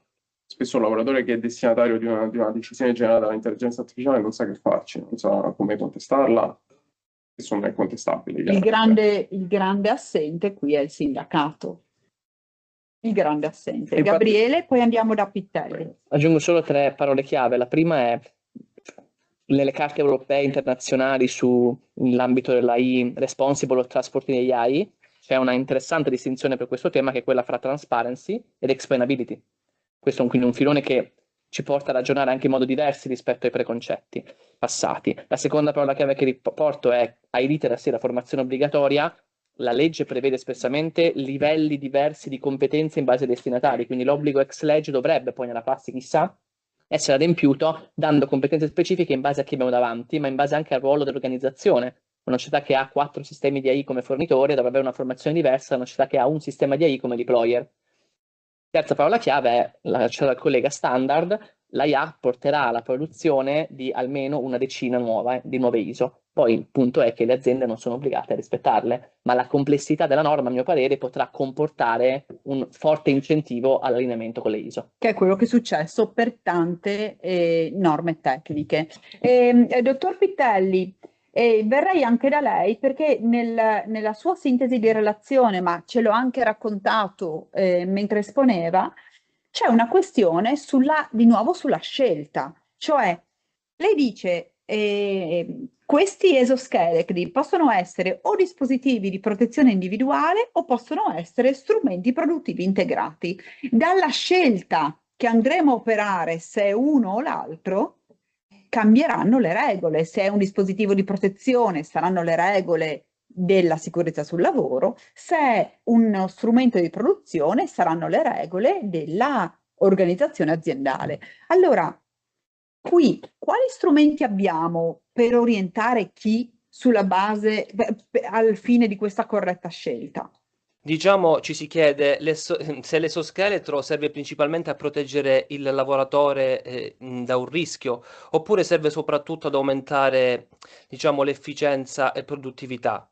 Diciamo che dal mio punto di vista la funzione prevalente è preventiva protettiva, cioè inserire l'esoscheletro come, diciamo, la qualificazione tende verso un dispositivo di protezione individuale, quindi come riduzione del sovraccarico lombare, quindi una protezione, una funzione protettiva, aumento quindi ad esempio anche della forza o della velocità come una funzione produttiva.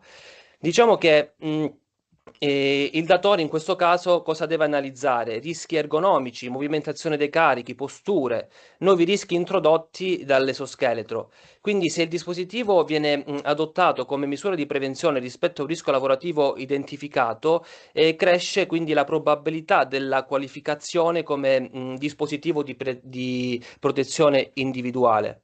Che quindi diciamo che si rifà anche, conta molto anche la definizione che è contenuta all'interno del regolamento dell'Unione Europea del 2016-425, il quale viene ad essere visto come un dispositivo che è destinato a essere indossato, tenuto da una persona per proteggere contro uno o più rischi per la salute o la sicurezza. Quindi io tenderei più verso questa idea di inserirlo all'interno di inserirlo come dispositivo di protezione individuale. Grazie, però questo a me apre un'altra osservazione, e cioè quel dispositivo di protezione individuale diventa uno strumento per incrementare i profitti. Ma anche l'AI diventa uno strumento per incrementare i profitti, anche la gestione algoritmica del rapporto è uno strumento per incrementare i profitti. Sono profitti che hanno dall'altra parte una grossa paura, un grosso timore, che è la perdita di posti di lavoro. Possiamo immaginare, e riparto da Pittelli, una redistribuzione di questo, cioè possiamo immaginare che la contrattazione, che il sindacato si mettano al tavolo per dire vogliamo essere della partita, che è un po' anche quello a cui accennava il dottor Natale e indirettamente anche il dottor Franco. Orlando, lei vede che il sindacato possa sedersi a questo tavolo e dire l'esoscheletro sì, a condizione che? Sì, secondo me, allora, diciamo che la logica non è impedire il cambiamento tecnologico, ma governarlo. In questo caso diciamo che la contrattazione può imporre obblighi procedurali al datore di lavoro, quindi informazione preventiva sulle nuove tecnologie introdotte, consultazione delle rappresentanze sindacali, confronto ad esempio anche sugli impatti occupazionali, accesso anche ai dati sull'organizzazione del lavoro. Quindi questo serve a evitare che la tecnologia venga introdotta in modo opaco, e quindi deve esserci anche una vera e propria partecipazione attiva della contrattazione su questo punto di vista.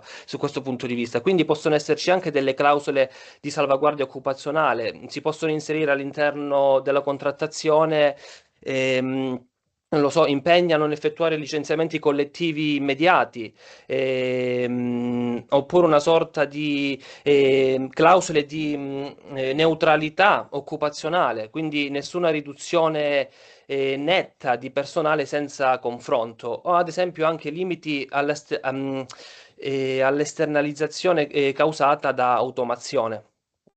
Quindi non sempre sono vincolati in assoluto, ma hanno, diciamo, un forte valore negoziale. Direi che questa impostazione mi convince. Vediamo il punto di vista del dottor Natale, che aveva parlato di partecipazione proprio su questi temi. Allora, secondo me i rappresentanti devono, diciamo, collaborare sia nell'impostazione a monte del sistema che andrà a monitorare o a valutare i lavoratori, ma anche del sistema che andrà a stabilire eventuali cessazioni dei rapporti di lavoro. Gli RLS sono persone che sono quelle, diciamo, I rappresentanti dei lavoratori per la sicurezza, traduco lavoristica. Sono le persone che sono più vicine effettivamente ai lavoratori, che vedono le condizioni in cui sono i lavoratori e che possono, secondo me, avere un impatto rilevante nella stipulazione di questo, diciamo, di questi sistemi. E secondo me... E state vedendo che parliamo sempre di due binari. Un binario è quello della informatica, della tecnologia, l'altro binario è quello della sicurezza, che per noi corrono tanto insieme. Perché? Perché quell'approccio risk-based è mutuato dal sistema alla sicurezza sul lavoro. Tornerei da Gabriele per un'osservazione su questo punto, profitti e perdite, come ce li giochiamo, e poi concludiamo questa sessione. Capita spessissimo purtroppo questa dicotomia, quando si parla degli AI e lavoro, uno dei primi temi di pancia anche per noi utilizzatori, cittadini, appartenenti alle categorie sociali è l'AI ci ruberà il lavoro o l'AI ci farà guadagnare posti di lavoro. Vi potrei citare una quarantina, una cinquantina di studi a favore della perdita, 50 studi in favore dell'acquisto. Vi rimando a tutto quanto il bellissimo tema dell'impatto differenziale a livello di genere, quindi come l'AI fa acquistare o perdere posti di lavoro letto attraverso la lente della parità di genere, della rappresentanza di genere nel mondo lavorativo. Ci sono diversi studi molto interessanti su questo che parametrano la rappresentatività delle lavoratrici l'alta rappresentatività delle lavoratrici in contesti ad alta sostituibilità. Però secondo me la soluzione non è mai ragionare in termini di bilancia, quindi cosa si perde e cosa si guadagna, ma in termini di vasi comunicanti, e quindi cioè di come trasformare quei posti che necessariamente verranno a perdersi in posti che necessariamente verranno a guadagnarsi. E quindi c'è il tema dell'upskilling, del reskilling, che non è un tema soltanto da collaborare nelle aziende o nelle pubbliche amministrazioni, è un tema che deve essere affrontato a livello sistemico, quindi con interventi a livello già delle scuole primarie o comunque a livello di prima istruzione, per poi ragionare poi in termini di percorsi universitari e poi anche nel corso della normale vita lavorativa del lavoratore. Quindi il tema non è perdita a guadagnare, ma è come trasformare le perdite in nuovi posti di lavoro. E direi che questo ci apre a una ultima mia considerazione sul vostro orizzonte delle ricerche. Siete nella migliore e nella peggiore situazione possibile. La migliore perché chi sfida temi nuovi può trovare soluzioni innovative, creative.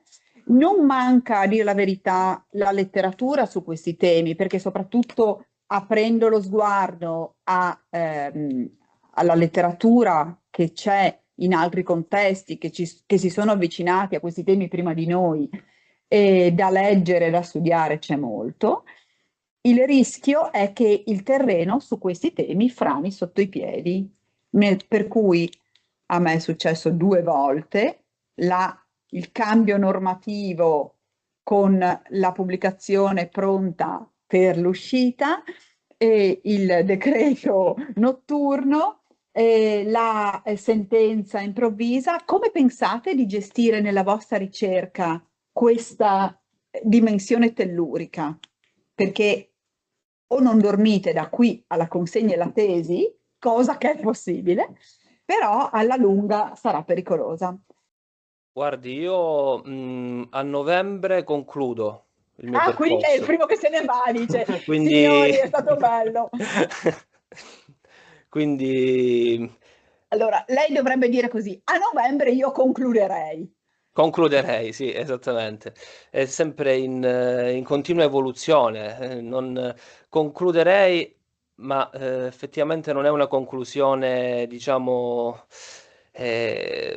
rimarrà una questione aperta, perché diciamo che il mio progetto di ricerca è sicurezza sul lavoro e intelligenza artificiale, quindi i vantaggi e rischi degli strumenti di intelligenza artificiale. Quindi è un tema caldissimo.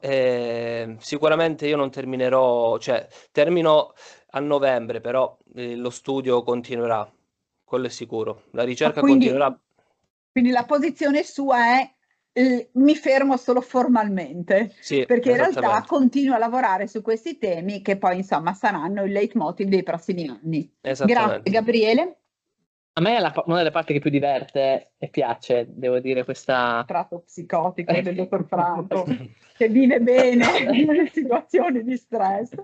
Perché credo che sia lo stimolo interpretativo e di ricerca migliore quello di potersi confrontare con testi anche inediti, poter ragionare fra i primi, e lo prendo anche un po' come missione della ricerca, avere dei testi normativi, delle interpretazioni degli atti immediati e poter aiutare chi studia, chi legge, colleghi, con una prima interpretazione magari sbagliata, magari poi da rifare, rettificare, approfondire, però il dinamismo del tema è uno dei motivi per cui mi porta a farci ricerca e a lavorarci anche poi nella parte professionale.